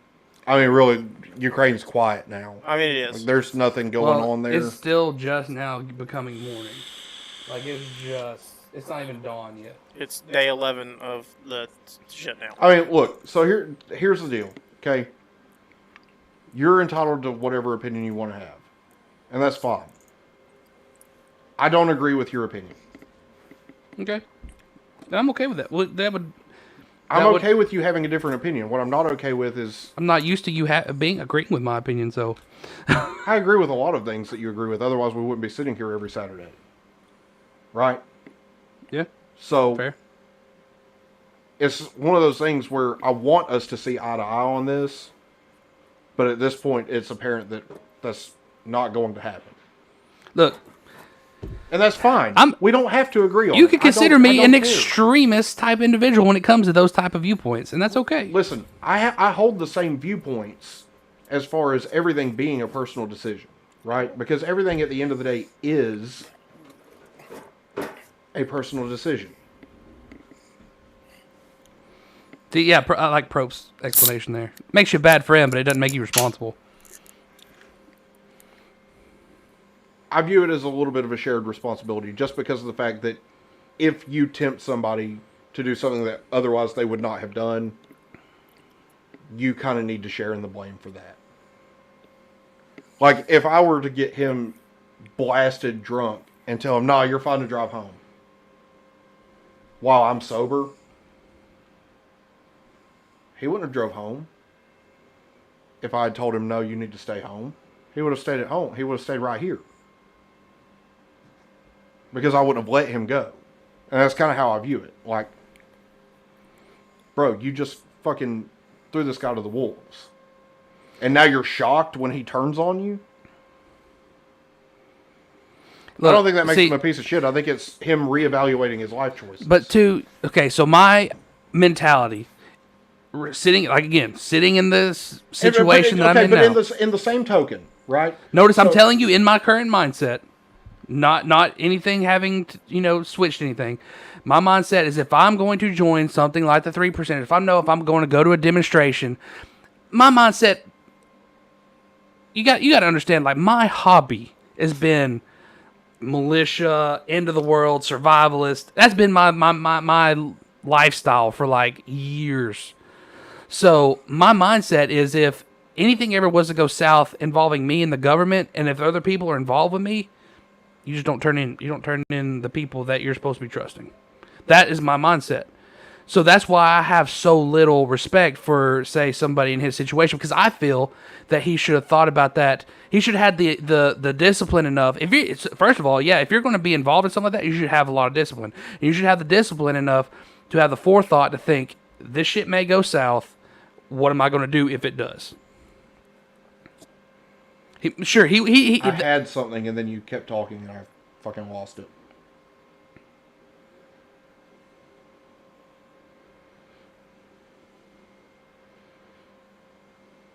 I can't remember what I was going to say. But see, I mean, I'm with Probes on that. Like, see, I'm coming to live with you in Ascendia, Probes. You may have built. I don't have any. You may have bought me over. I don't have any objection to ultimate accountability being on a person. Like, all the choices that I have made up to this point are my choices. Right. They were not made by somebody else. I made those choices. But they're influenced. How would you feel, though? Having your choices influenced is a different thing. But you got to think. There are choices that I made that I wouldn't have made if it had not been for certain people in my life. There are things that I wouldn't have said or done if it hadn't been for certain people being an influence in my life. So, I think it's a shared accountability on all counts with this particular situation, and that's knowing everything that I know now. Which is, again, a year later, after we've had a year to dissect it. And a complete just on the note of, no, I would just give the government the middle finger. They're probably going to send him to prison anyway. They're telling him he's getting a plea deal. But they're probably still going to send him to prison. He's going to go to prison. There's no doubt about that. Exactly. So why not go down in a blaze, man? But, again, would you rather go to prison for life and never be able to touch your children again? Never be able to hug them, never be able to do anything remotely related to being a father? Or would you rather take 20, 30 years and at the end of that be able to come out of that and well, see, the max sentence they can give him is 40 years. That's the max sentence they can give him. Yeah. I mean, 30 years, 10 years. I mean, dude is probably in his 40s already. That's still a life sentence. But the thing is that because of who we're dealing with, they'll just change the rules. Like they always do. Hillary Clinton mishandled classified information. What happened to her? Fucking nothing. She suicided 4 people and nothing happened. Yeah. Well, that's also my mindset is if you are going to go toe-to-toe with the government, go full cock or don't go. Again, and to my point, if you're going to go toe-to-toe with the government, why aren't you armed? That too. Like, I'm kind of like, because they weren't going toe-to-toe with the government. See? Now you're starting to see it from another perspective. Now you're getting there. Now you're getting to where we're at. See, because this whole time, You've been under the assumption that they were going toe-to-toe with the government. I mean, I still think they were. I think they were just... But they weren't. You can't go toe-to-toe with the federal government unarmed. That's not how it works. But I think they would... Okay, so you want to know how I think that they thought it was going to go down? They thought that they were going to be able to get into the chamber without weapons. Freaking stupid. I don't know why you Nobody thought that. thought they were getting into that chamber without weapons. Well, I mean, why'd they break in there then? Because they were dumb. Exactly! That's what I'm getting at. Nobody's disputing that. I literally said the dude is from Arab. Okay? But that's the point I'm trying to make is, like they think they're going full cock, bro. Like, they think they are. No. Okay, if you're in a militia, do you really think you're going full cock without at least a pistol? I mean, why do you have a freaking ballistic helmet on? To keep you from getting shot in the head. Bingo. Why do you got a backpack full of junk? Probably survival gear, I'm assuming. Like, what, bandages? I don't know. Who knows? Most likely bandages, maybe some food. Because... Why would you need food? You don't want to die. Why would you need food? You're like freaking right down the road from McDonald's. How long are you going to Unless you're planning, unless you're planning on holding up in there. Which is fine. And if you hold up in there, how do you know that there wasn't a plan to, hey, let's go send the guy for weapons? Again, you're not planning on entering that building without weapons. Nobody's going to plan on trying to get into that building secured by Secret Service without weapons. Right? No, I mean, not logically... not the building, but into the secure chambers of the building. There is no way, shape, form, or fashion that anybody in any form of a sound state of mind thinks they're getting into the chamber. Well, see, that's just it, though. I think if they would have took weapons, they would have got in. Because they could have easily overpowered the security that was there because they didn't expect it. Because you don't ever see a Republican protest go that way. Like, that was kind of unheard of. Exactly. Which brings me back to the Fed argument. I'm not disagreeing that there's going to be a Fed in there. Oh, there's undoubtedly federal agents that invoked that protest to go to the extent that it did. I mean, I could see that.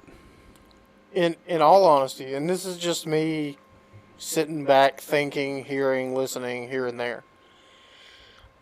I would not be surprised if the vast majority of the people that entered the building, quote unquote illegal, I'm not on camera, so I don't know why I'm air quoting, but that entered the building illegally, quote unquote, were not federal employees. Oh, yeah, no. Period. Of some state, form, or fashion. They had to do they had to have the ability to get that far by some form or fashion.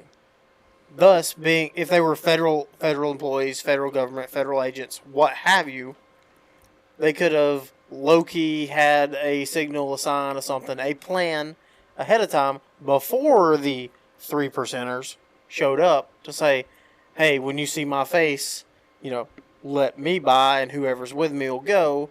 This will look like a movement here and we can try to spin this. Right? I'm getting into conspiracy corner over here. I apologize. But it's almost like it was and I hate to use this word or this phrase. Justin, I don't want you to look at it the way I think it's going to come across as. It was like a planned attack without the attack.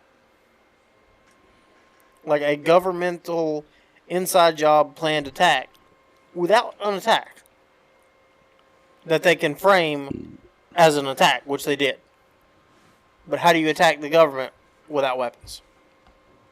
You don't. That's fair.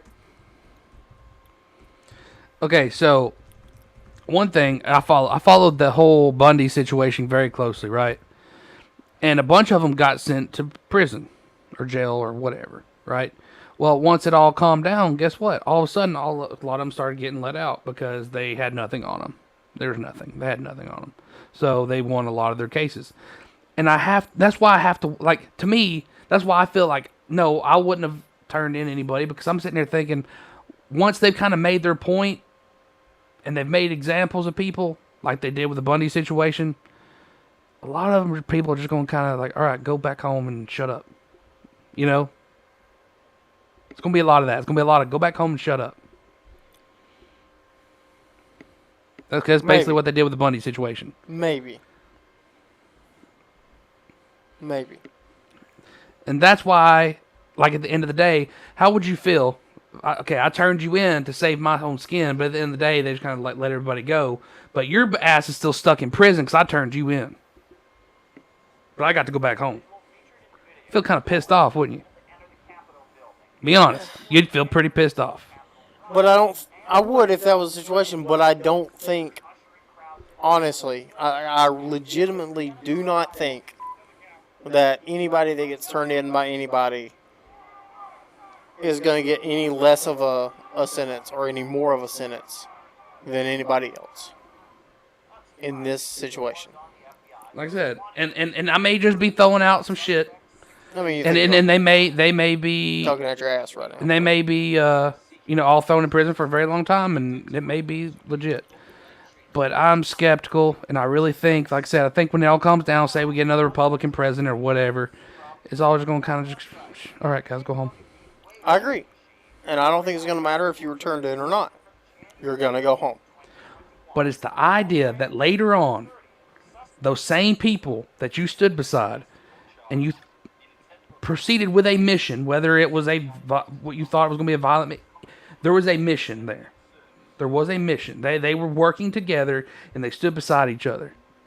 At the end of the day, that was your brother you turned in. So when you come back home, you're not my brother no more. You better piss off because you have nothing to do with me anymore. See what I'm getting at? So you better not be calling me, hey, bro, we got some more freedom stuff going on. No, you can piss off and I hope you die. That's what you're getting. I need you to do something for me, Joe. What? I need you to watch on your own time the Shooter TV series. Oh, is it based off the movie? No, it's based off the book. The movie fucked it up. Okay. It's based off the book. Okay. Because everything that you're saying right now happens in that lived out, and you see they live and breathe we were in this together, and you threw me under the bus, and then this happens, and blah, blah, blah, blah. Greater good comes together to make X happen and prove that shit ain't shit.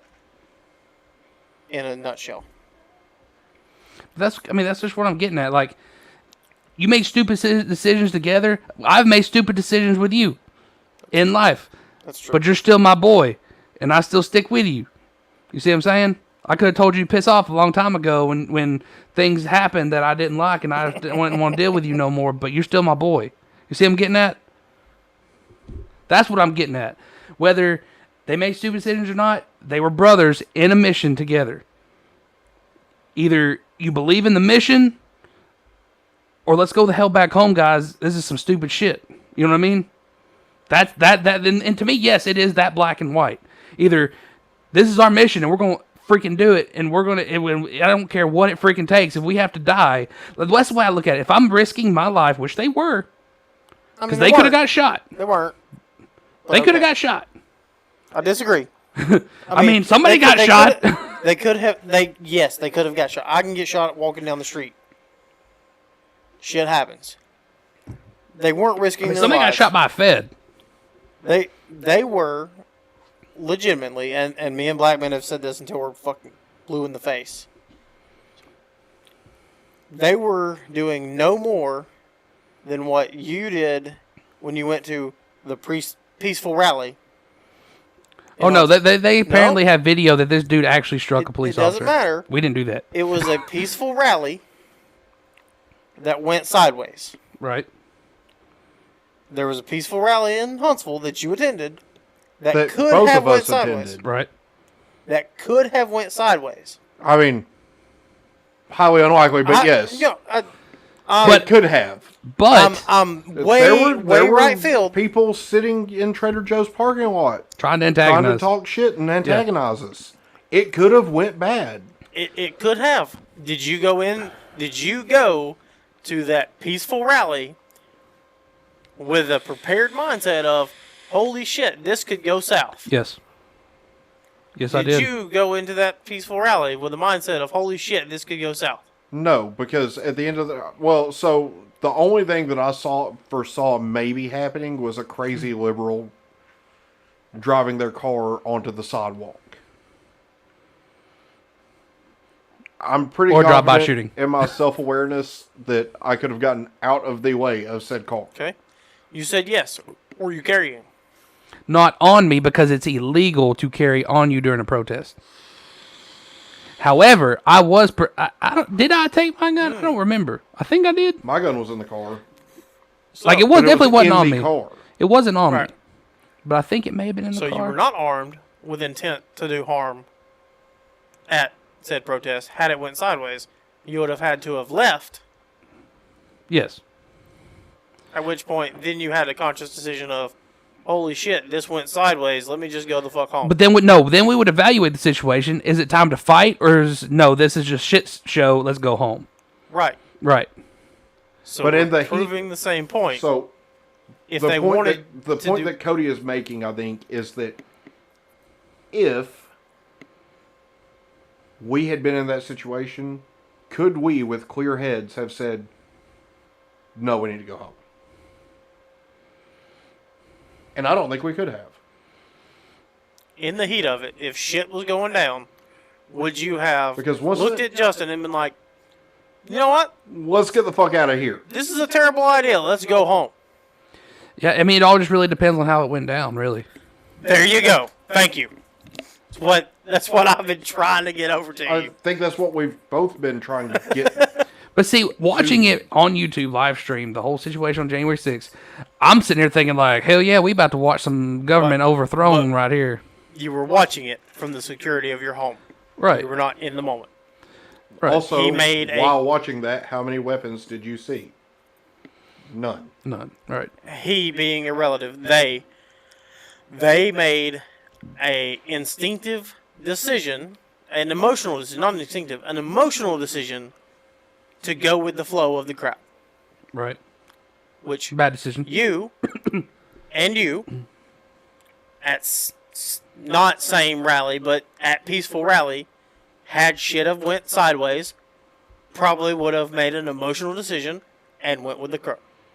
Yeah, I said depending on what happened. Black and white. Would have made an emotional decision and went with the crowd. Yes or no? Do you think? Yeah, you see. No. So there is a gray area. So there's a gray area. There's no longer black and white. But that's what I'm saying. He if he did assess the situation, think no, let's do this. Dumbass, you should have got your gun. Like, what the hell you doing? Like, you know what I mean? So you're agreeing with what we're saying. You can't say definitively, black or white, yes or no, that he looked at it and made a decision. Well, I'm going to go with this. You don't know because we can't know because we weren't there. You don't know who was in his ear. You don't know who he was with. Well, I'm not judging him so much on his choice to do it. Like I said, I am literally just solely judging him on the fact that he is willing to turn others in to save himself. Well, that is literally the only. I'm serious. That's the only little square that I'm really making a judgment off of. Let he who is without sin cast the first stone. Well, I would like to think that I would not do that. You would Thinking like to think. is not knowing. Exactly. But There's your gray Matt's area. with me, man. He says, I agree, Joe. There are... no. That wasn't what I was going to read. I live every day in the mindset that this could go south. Yes. Somebody else that's crazy. Somebody else that's like me that's crazy. How many days do you wake up and think this is going to be a perfect day? No. I wake up every day thinking, what the hell could possibly go wrong to fuck my day? Oh, that's what I'm talking about. Like, he's not talking about what could just make your day bad. He's talking about, could this be the day? That is could this be that day? The same thing. That's literally the mindset of this could all go south in an instant. Like, are the nukes going to fall today? Are the Russians going to invade today? If it's south of, is there a nuke that's going to hit here today? Or is it south of what time am I going to eat dinner at a reasonable Or am I going to time? have a shitty day at work? Is my truck going to crank? Is it going to like break? I think what me and Probst are getting at, though, is not that. We're talking about on a level of... We're talking about, Joe, what do we literally talk about every day? End of the world. Well, I talk about the end of the world. We all do. To an extent. We all do.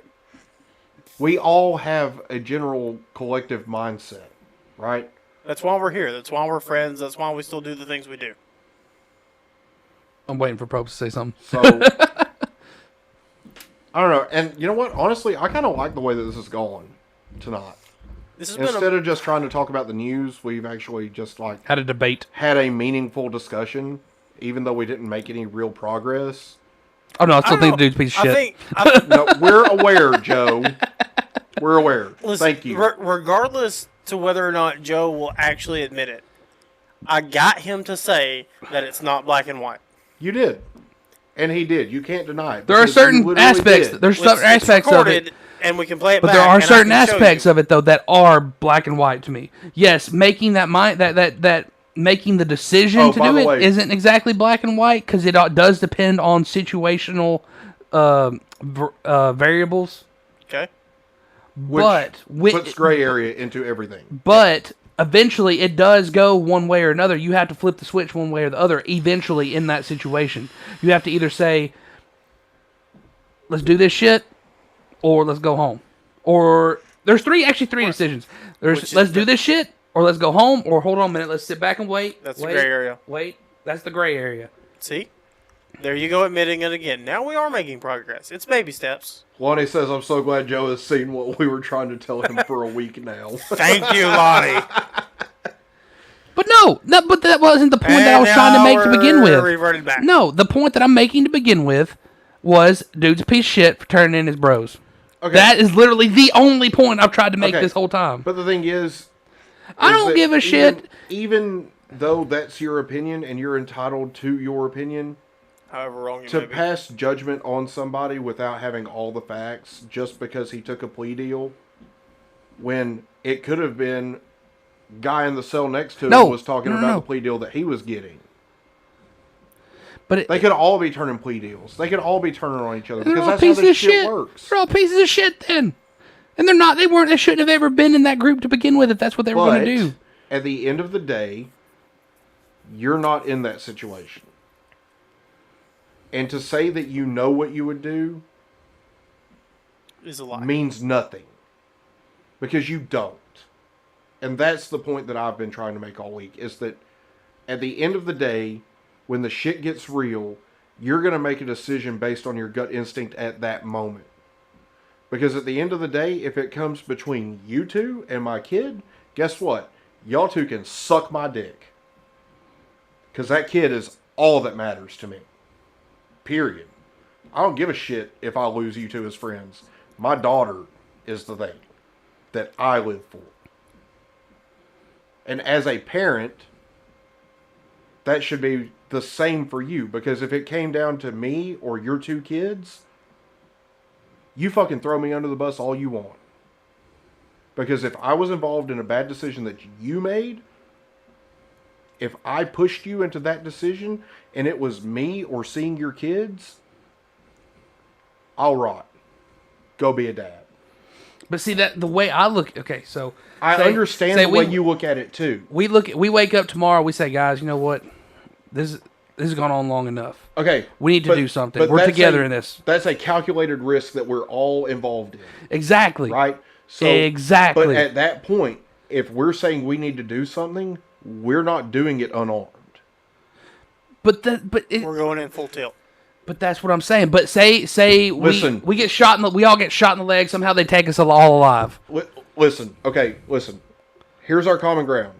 Play fuck games, win fuck prizes. Okay? Do stupid shit, get stupid rewards. However you want to put it. Nobody's disputing the fact that he made a shitty decision. Right. The only thing that we're debating is the way in which you are viewing him because of the decisions that he's making now that are best for him. Because at the end of the day, everybody involved in this whole charade is going down. Period. Right. So if they're all going to prison, shit, I'm going to take a lighter sentence. Absolutely. Look, I don't even have kids of my own, but I'm just here to tell you straight up right now, Joe. I've known you for what? Damn near 20 years. 32. I've probably known you for 25 years ish. 25, 26 years. Somewhere in there. Same for you. Yep. Right? I don't have kids of my own. I have nieces and nephews. I'll use my brother specific, like my actual legitimate blood niece and nephew. If it came down to a point of I was going to rot in prison and never be able to see or hug my niece and nephew again, or you fuckers had to go in jail and you could never fucking see your kids again and I could see them, fuck y'all. I'm going to go see them. At the end of the day, okay, so Probst says, Justin, would you fight for your kid to even have freedom? Yes, but that's a calculated risk to preserve her freedom. That's kind of what the point. But that's not what this was. Probst reading me the way I want to be read on this. It's the idea, but see, the whole January 6th thing could have turned into something else. It could have. It did have that potential. What if they would have got in there, knocked out some guards, took their guns? See what I'm saying? It could have turned into something else. It could have. That's what I'm saying. But at the end of the day, it didn't. It didn't, and that's not what. But we can say "what if" all day long. What I'm saying is, if I'm going into that situation, the people around me, I better know that if we go down, we're all going down, and we're all eating the shit together. Well, first off, to put all of this to bed, right? If the three of us are going into a situation like that, we've already made the calculated risk. Oh yeah, like granted, we're all looking at each other like this is not a stupid decision, right? Like we're all like it's either go big or go home. That's the three of us as a group. Right. We're talking about 700 people that are now getting the full weight of the federal government. Right. The full weight of a Democrat DOJ. The full weight of a gun-hating, freedom-hating, free speech-hating DOJ. But see, as a libertarian, you shouldn't look at it that way. You should look at it, it's the system, and that's it. That's how I look at it. The point is that not everybody in that group that ended up in the Capitol with no weapons was there to do that. But, I mean, and that's where we come to the agreement that they were all dumbasses. They made a personal decision that got them fucked. And now they're making personal decisions to unfuck themselves. And at the end of the day, if I roped you into something and you threw me under the bus because I roped you into a terrible decision, I would not hold it against you. But see, that just is. I wouldn't. But if I coerced you into doing it, right? Like if it was not something that you would have done.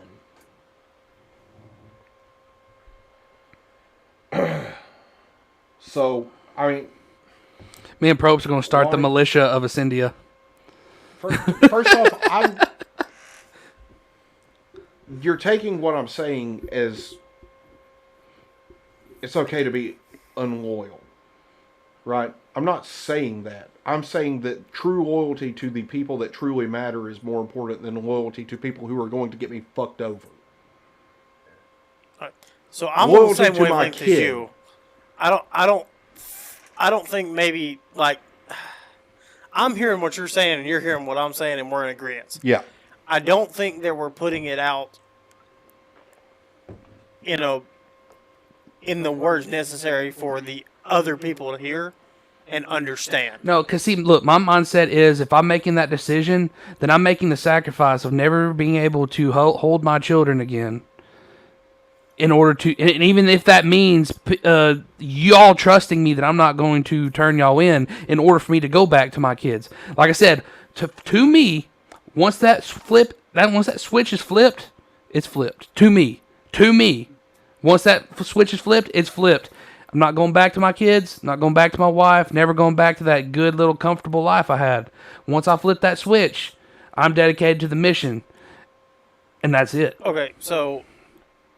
But that is a sacrifice. But you got to look at it. That's a sacrifice because what we do now in that moment makes things better for our children. Right. So now hold on. Now let me just throw a thing or a realm in. When I look at you, it's because I'm listening to what you're saying. And I don't want to I don't want to misconstrue what I'm saying. When I say fuck y'all, I'm doing with them. So it's hard to make it understandable to other people that are listening. And it's the same thing Justin said. If we all had a plan to go together, we all had a plan to go together. It's no longer fuck y'all this. Go. We'll deal with what we deal with. We had a plan set aside on how it's going to handle and go and whatever. Fuck y'all is a relative. If I'm at a protest, if I'm at a peaceful protest, if I'm at a rally, if I'm at whatever, and I have made buddies, quote unquote, with people at said rally, at said protest, and shit goes fucking sideways, fuck you. I didn't go there with my 2 best friends or my 3 best friends or my 4 best friends or whatever. I made a couple buddies, and they were all like, hey, let's go do this. And I was like, fuck it, let's go do this. And then the government says, hey, who the fuck were you with? Be like, fuck, these guys, they were fucking there. Fuck them. I don't give a fuck. Okay. To me, what's the point of even doing it? Let me translate this better. Better. Absolutely, okay. Go for it. Well, just 2 seconds. To me, what's the point in even doing it then? Okay. What's the point? So, the 3 of us formulate a plan. We're going to go to this rally, and we're going to peacefully protest. Right. We're unarmed. We all 3 decided that. We all 3 decided this. Okay. Okay? And then while at the rally, say, okay, let's go fuck some shit up. We look at Justin and tell Justin to piss off. Okay. But you guys go along with it. Okay. So, now, I have caused the plan to go way off the rails. Now we're doing things that are not the plan. Right? The agreed upon course of action was that we go to this rally, we protest, we go home. Right? Right. We all agree to that, right? Yep. We're at the protest, and I decide we need to beat the shit out of those cops. Then me and Cody slap you upside the face and say, hold on, group vote. It's not the point. I decide, hey, we're going to go beat the shit out of these cops. And you two, in the heat of the moment, go, okay, let's go beat the shit out of these cops. But see, that's just, I feel like we would just be better at making decisions than that. Okay. That's what. Then I guess, and that's maybe. Hold on, I'm admitting a flaw real quick. I'm admitting a flaw. And I said maybe that's my flaw. Is I just assume that other human beings would try to think as tactfully as me. There you go. And now we're getting somewhere. Now we're cooking with bacon grease. And maybe, like I said, maybe that's my flaw. Is just I assume that other people would think like we would. You have too much faith in the general population that they have a functioning fucking brain. And maybe that's my fault. Maybe maybe I am. That's my problem. In that sense, in that circumstance, I would expect that your loyalty shifts from protecting me to protecting yourself and your family, because at the end of the day, that's not what we went there for. Even still, this is the gray area. It would all just depend on what happened. Holy shit, he said gray area. This would all just depend on what happened. Now, if the police are coming in, like if we haven't done shit and like all of a sudden they're coming in there attacking us, bullshit. Now that is a different situation. See what I'm getting? Yeah, exactly. But if we... Oh, you decided like, hey, we're going to start some shit. Yes. No, hell no. If we as a group went there to do one thing and then ended up doing something completely not what we went there to do, i.e. infiltrating the Capitol building, I'm sorry, That's not what I'm here for. All right. Now, I would like to think that I have a brain large enough to say, I'm going home. Either I'm going home or I'm going to get my gun and we're going to do this the right way. Either or. But I'm going to consult. Exactly. With my compatriots first. We would freaking go stand beside a tree. Do you really think we need to do that this? 700 people consulted and said, yeah, let's go in? Oh, no. I think a lot of them were like, Trump! No. Orange man good, let's go! You want to know what happened? Ray Epps happened. Ray Epps is the guy who was on camera the night before and the day of saying, we need to go in. I'm probably going to get arrested for this, but we need to go into the Capitol building. Now, Ray Epps I remember this guy. Ray Epps claims that that's not what he meant. He meant just walk in like everybody else does. Motherfucker, you really think they're going to let 700 people just walk into the Capitol? I mean, to be fair, they almost did. No, they did. Yeah, I mean, they didn't walk in. They kind of forced their way in. Entered well, no, the via gate, windows. like the barricade, they kind of were like shaking them, and then the police were like, "Oh, here you go." Because the police were like, "We don't get paid enough for this shit, and there's too many of y'all." So again, there's a big gray area here. And I think that's where you need to take into consideration of maybe the group that he went there with had a certain plan, and that when it went off the rails and he got roped into worse shit, his loyalty went back to where it needed to be with his family. Because at the end of the day, if we went there and you decided that we were going to storm a place without consulting us, and then everybody around us started going, and we're like, well, I guess we're fucking doing this. And then afterwards, I start thinking, that wasn't what we fucking agreed to do. But, see, one thing he did admit to was that they had a plan. He did admit that. Granted, it may be part of the plea deal to admit that. That's 100% part of the plea deal. However, to me, this is where the whole court system gets a little screwy, because if it's a lie, then technically, even though that's still a reason to send you to jail. You see what I'm getting? You're under oath to tell the truth. They do that to people all the time. Do you not understand? I mean, I get how that. many I get that. coerced No, I get that. confessions? I get that. But to me, that's just it's so screwy. It is screwy. It's so screwy. Which again brings me back to the point. You don't know the full details of the situation. And therefore, it's not fair to him. And then first of all, it is fair to him because if he went into it with no thought, then he's just a dumbass. And that's fair. But so I can still call him a piece of shit. Well, no, you can call him a dumbass. Okay, we can agree on that. He was a dumbass, right? Okay. But to call him a piece of shit when it's possible that they had a set plan. Like, we're going to go to this rally, and then we're going to walk to the Capitol, but we're not going to do anything at the Capitol, which is why they weren't armed, right? And then people started breaking in, and he got sucked in with the crowd. I'm sorry, but at the end of the day, if those people went against your agreed upon plan and did something that was not what you agreed upon, they're not your brothers because they betrayed you. Because they lied to you. They got you involved in something that you didn't agree to. But, like me and Probst have said, he could have made a choice to turn around. But at the end of the day, if he literally was not planning on doing any of that, and he got roped into it by people who claimed to have his back, people who have now gotten him fucked by the federal government, by the long dick of the federal DOJ. And it is long, and it is covered in sandpaper and razor blades. And he is being fucked by it. Those people that got him into that without consulting him are not his brothers. I admit that's fair. Boom! There you go, Lonnie. There was your answer.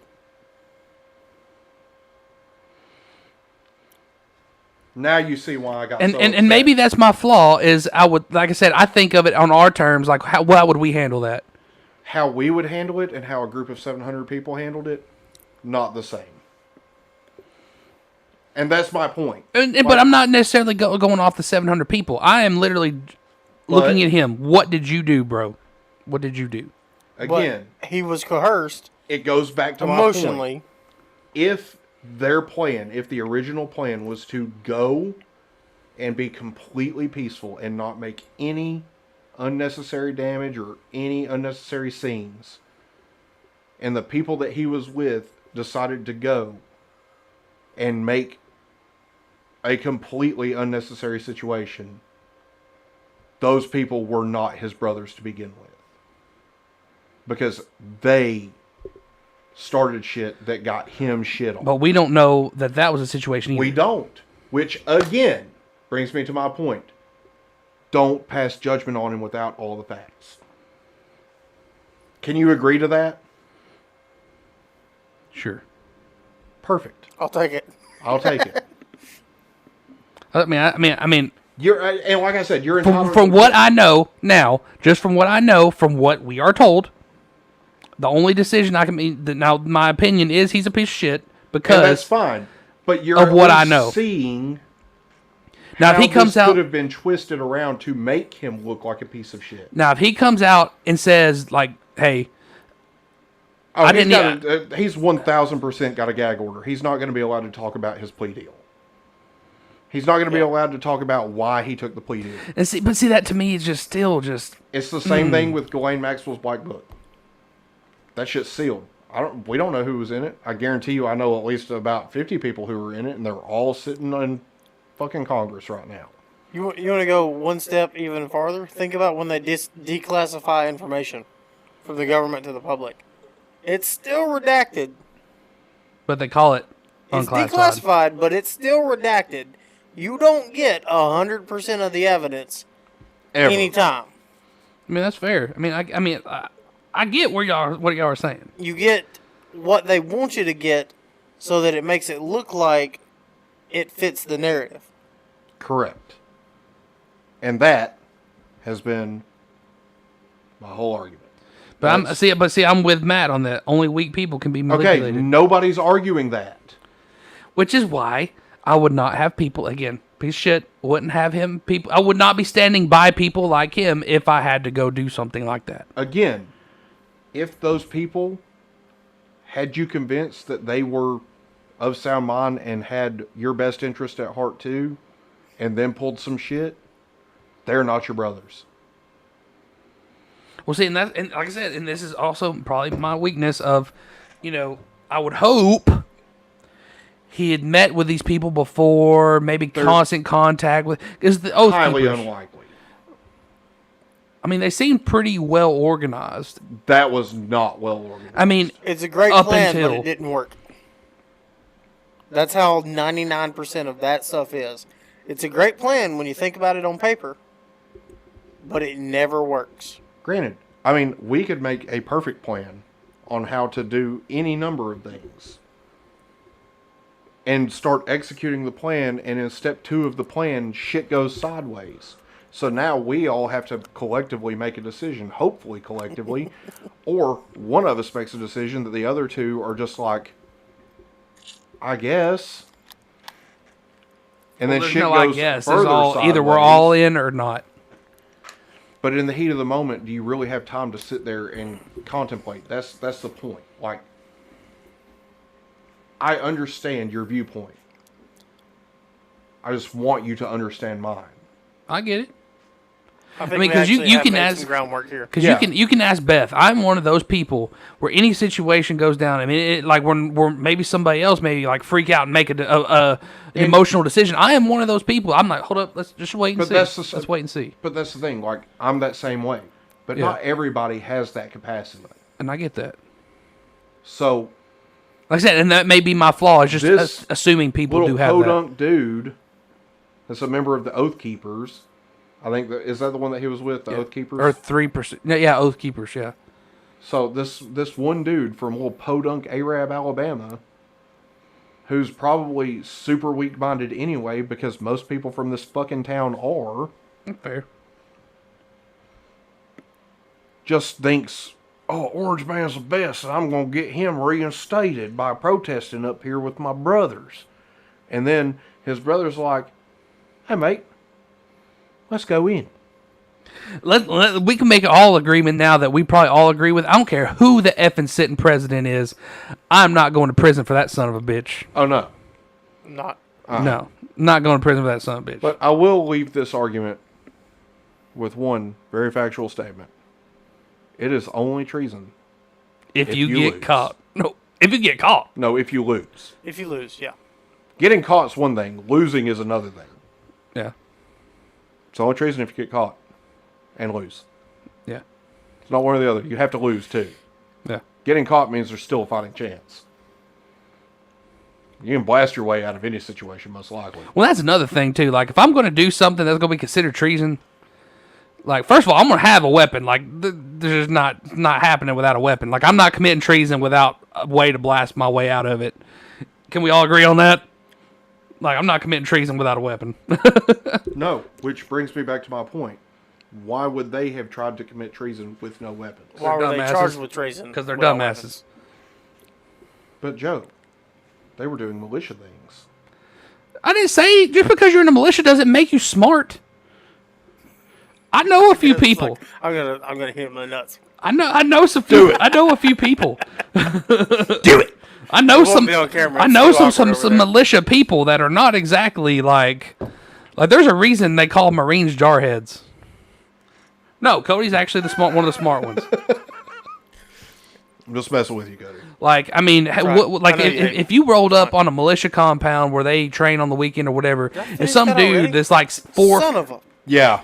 Some dude that's like 400 or 500 pounds comes walking up like, Damn it. hey man, we're part of the militia here. We're having burgers for dinner and all this other shit is going to make me even fatter than I already am. Welcome to militia. My ass is turning around and going home. Like, I'm fat, but there's like a line. Like, if you're round, like, I'm not round. I'm just chunky. Listen, I've got a dad gut, and I'm trying to get rid of it. Well, see, there's a difference in a dad gut and literally being round. Yes. Looking like the purple chick from... Oh, you mean like that guy that's been on the side of the Russians because he's a QAnon dickwad? You not seen that guy?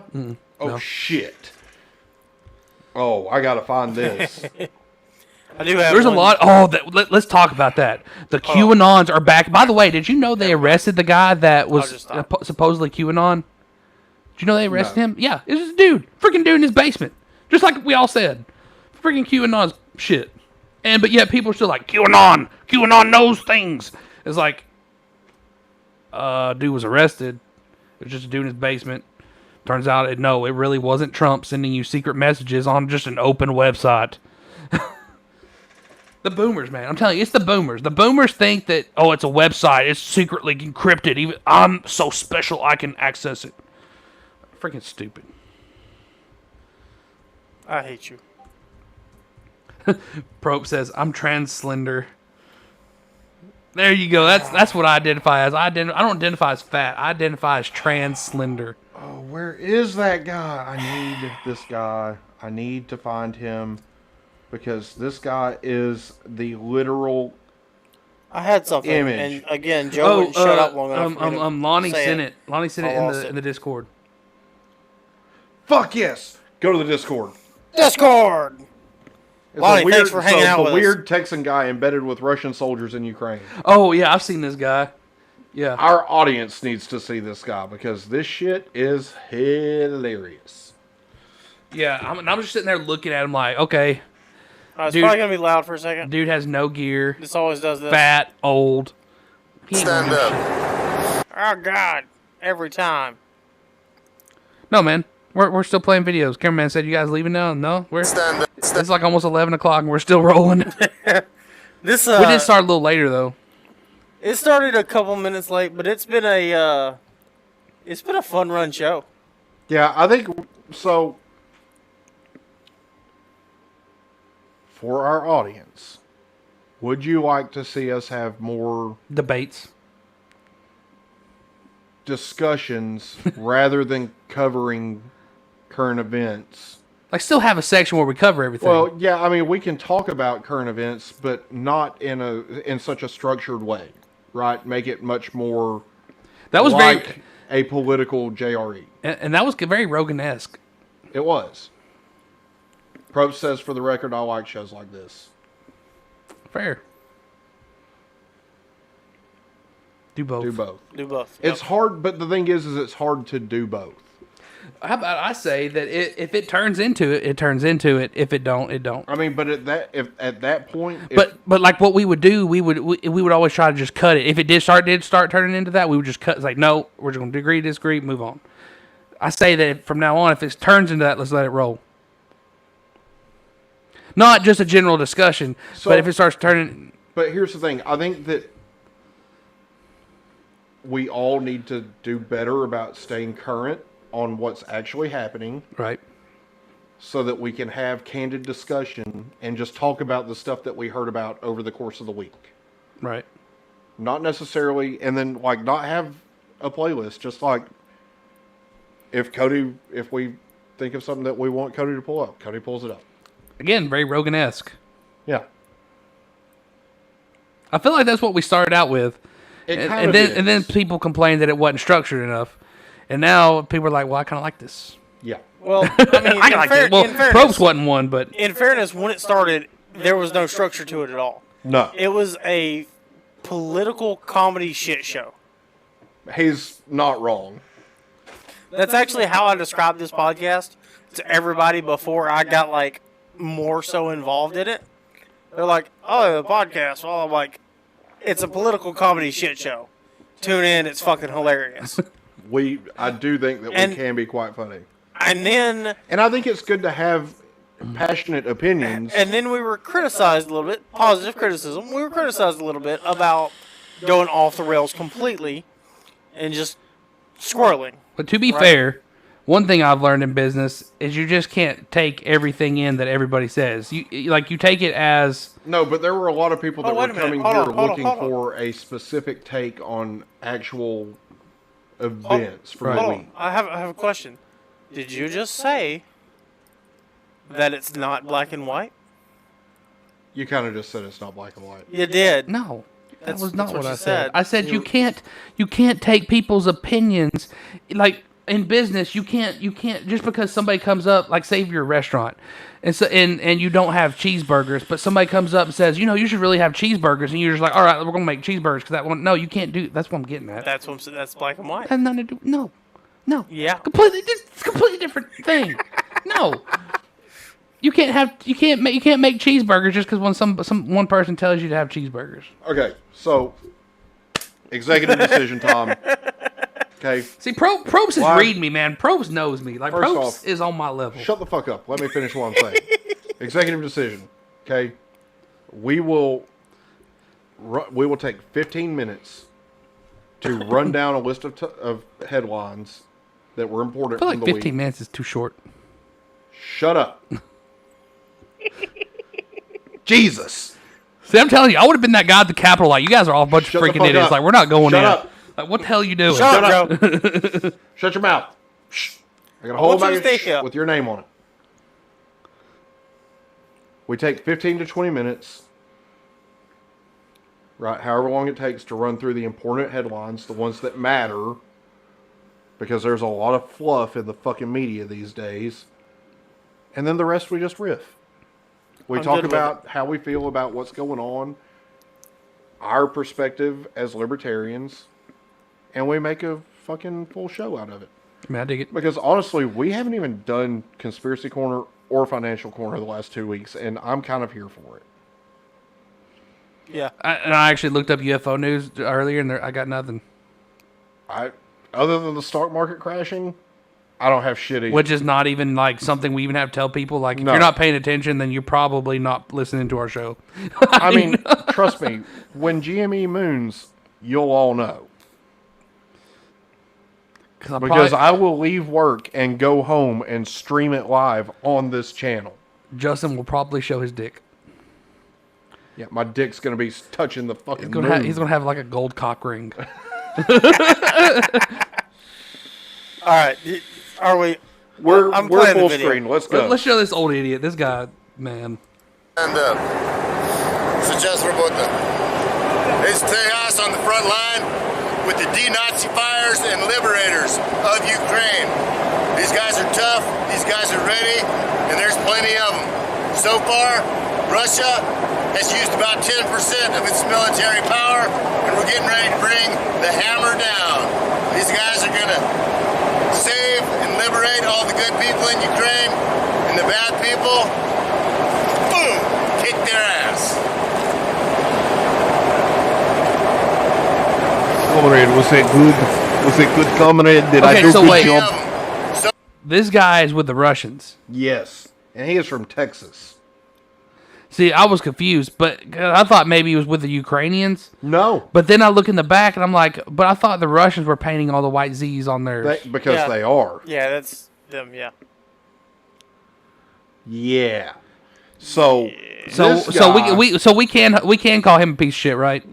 Oh, he is 1,000% a piece of shit. Can we hope he gets shot in the head?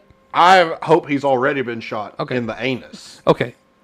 By Volodymyr. Did you see him do that little Alex Jones like is that good? Like, be proud of me. Be proud of me, brother. That's why I said, comrade, was that good? Did I do a good job? Was it? Hold on. Dude has a freaking Soviet Union symbol on his freaking hat. That's literally this guy. That's his theme music.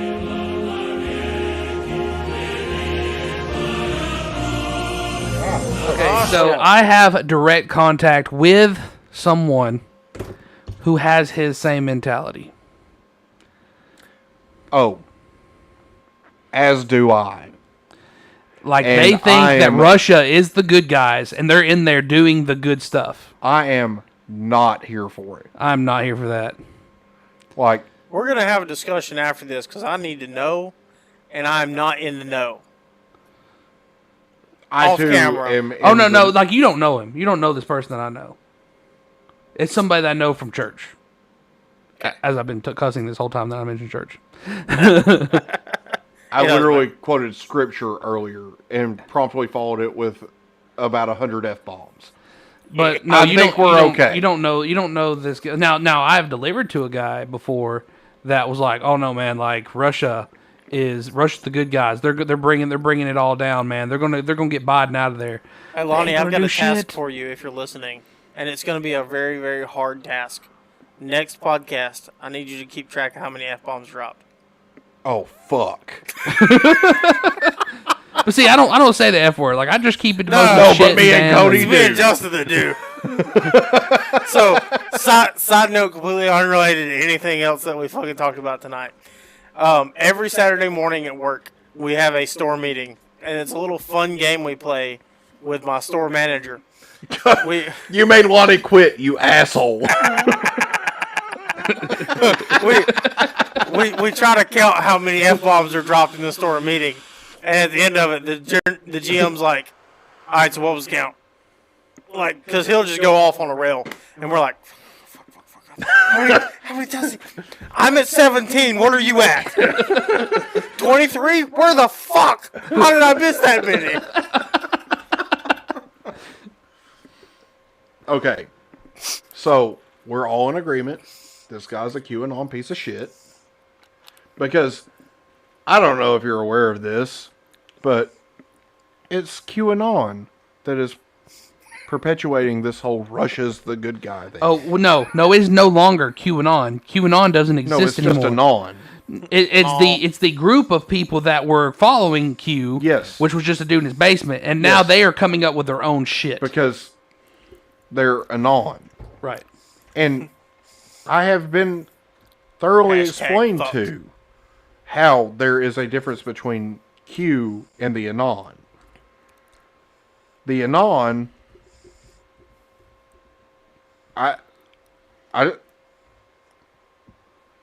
it makes my brain hurt. Q made my brain hurt. But you know what? Out of all of this, I think there's one thing that I can say with absolute 100% certainty. And that is that Alex Jones, the one, the only, turning the frogs gay, Alex Jones, called this in October of last year. You have the video? I sent it to the group chat. I'm on it. Share it to the Discord, and I'll pull it up. I told you, he gets it right sometimes. Did I not? I don't know, and he does, and I know that. It's just like it seems like these days the other 98% of the time he's just full of shit. Well, yeah, because he's fucking Alex Jones. So you sent it to the Liberty chat, right? Yes. Drop it to Discord. I'll pull it. If I can find it. It's been a minute.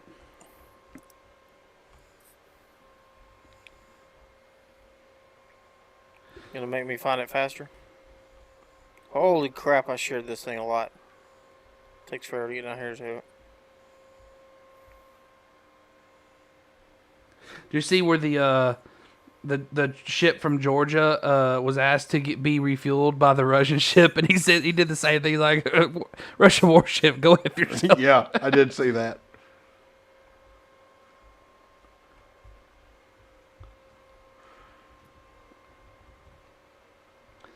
Oh boy! Oh man, that is way back. Yeah, it is way back, bro.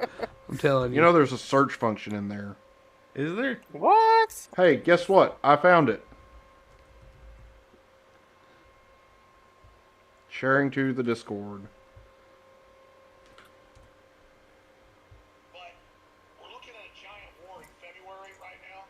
Currently, that's the projections with the top people on the earth who claim they're not with the... And now I can't find anything about the QAnon guy getting arrested. Just the QAnon shaman.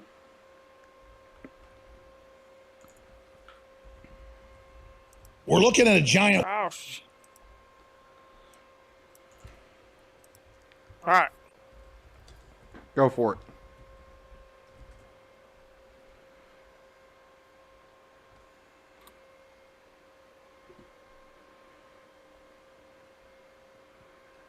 Play it.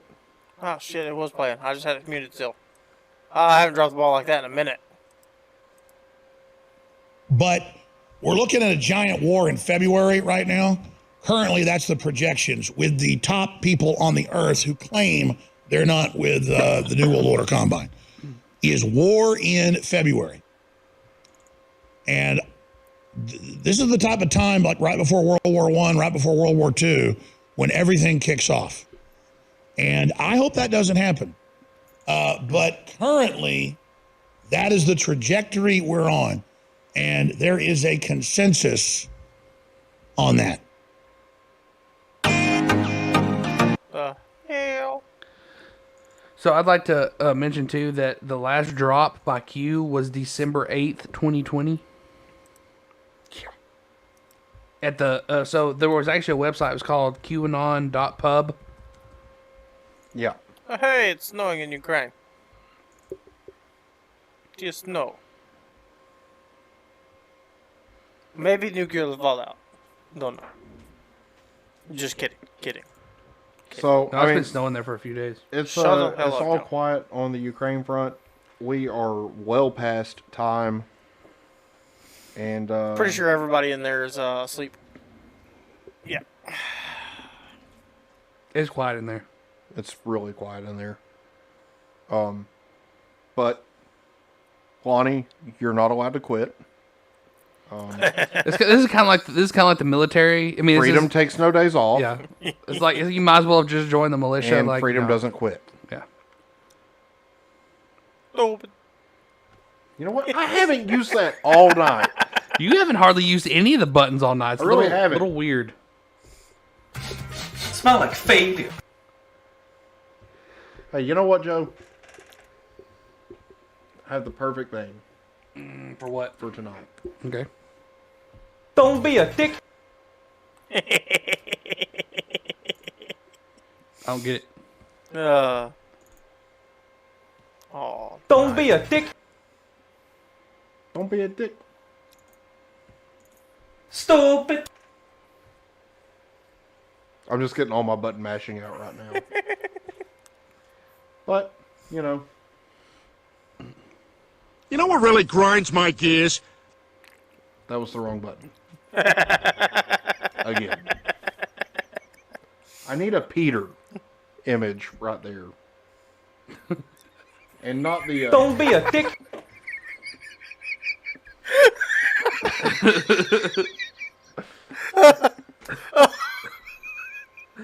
Like, do you mean Peter Griffin? Yes. That's exactly what I meant, actually. Oh, man. I mean, I could put a picture of a Peter on there, but that'd be kind of awkward to have on your computer. Man. Wow. Yes. So. All right. It's been a real fun night. It has. It's been good. I'm Justin. I'm Joe. And we're all fucked. Tally ho, Ukraine! Lads.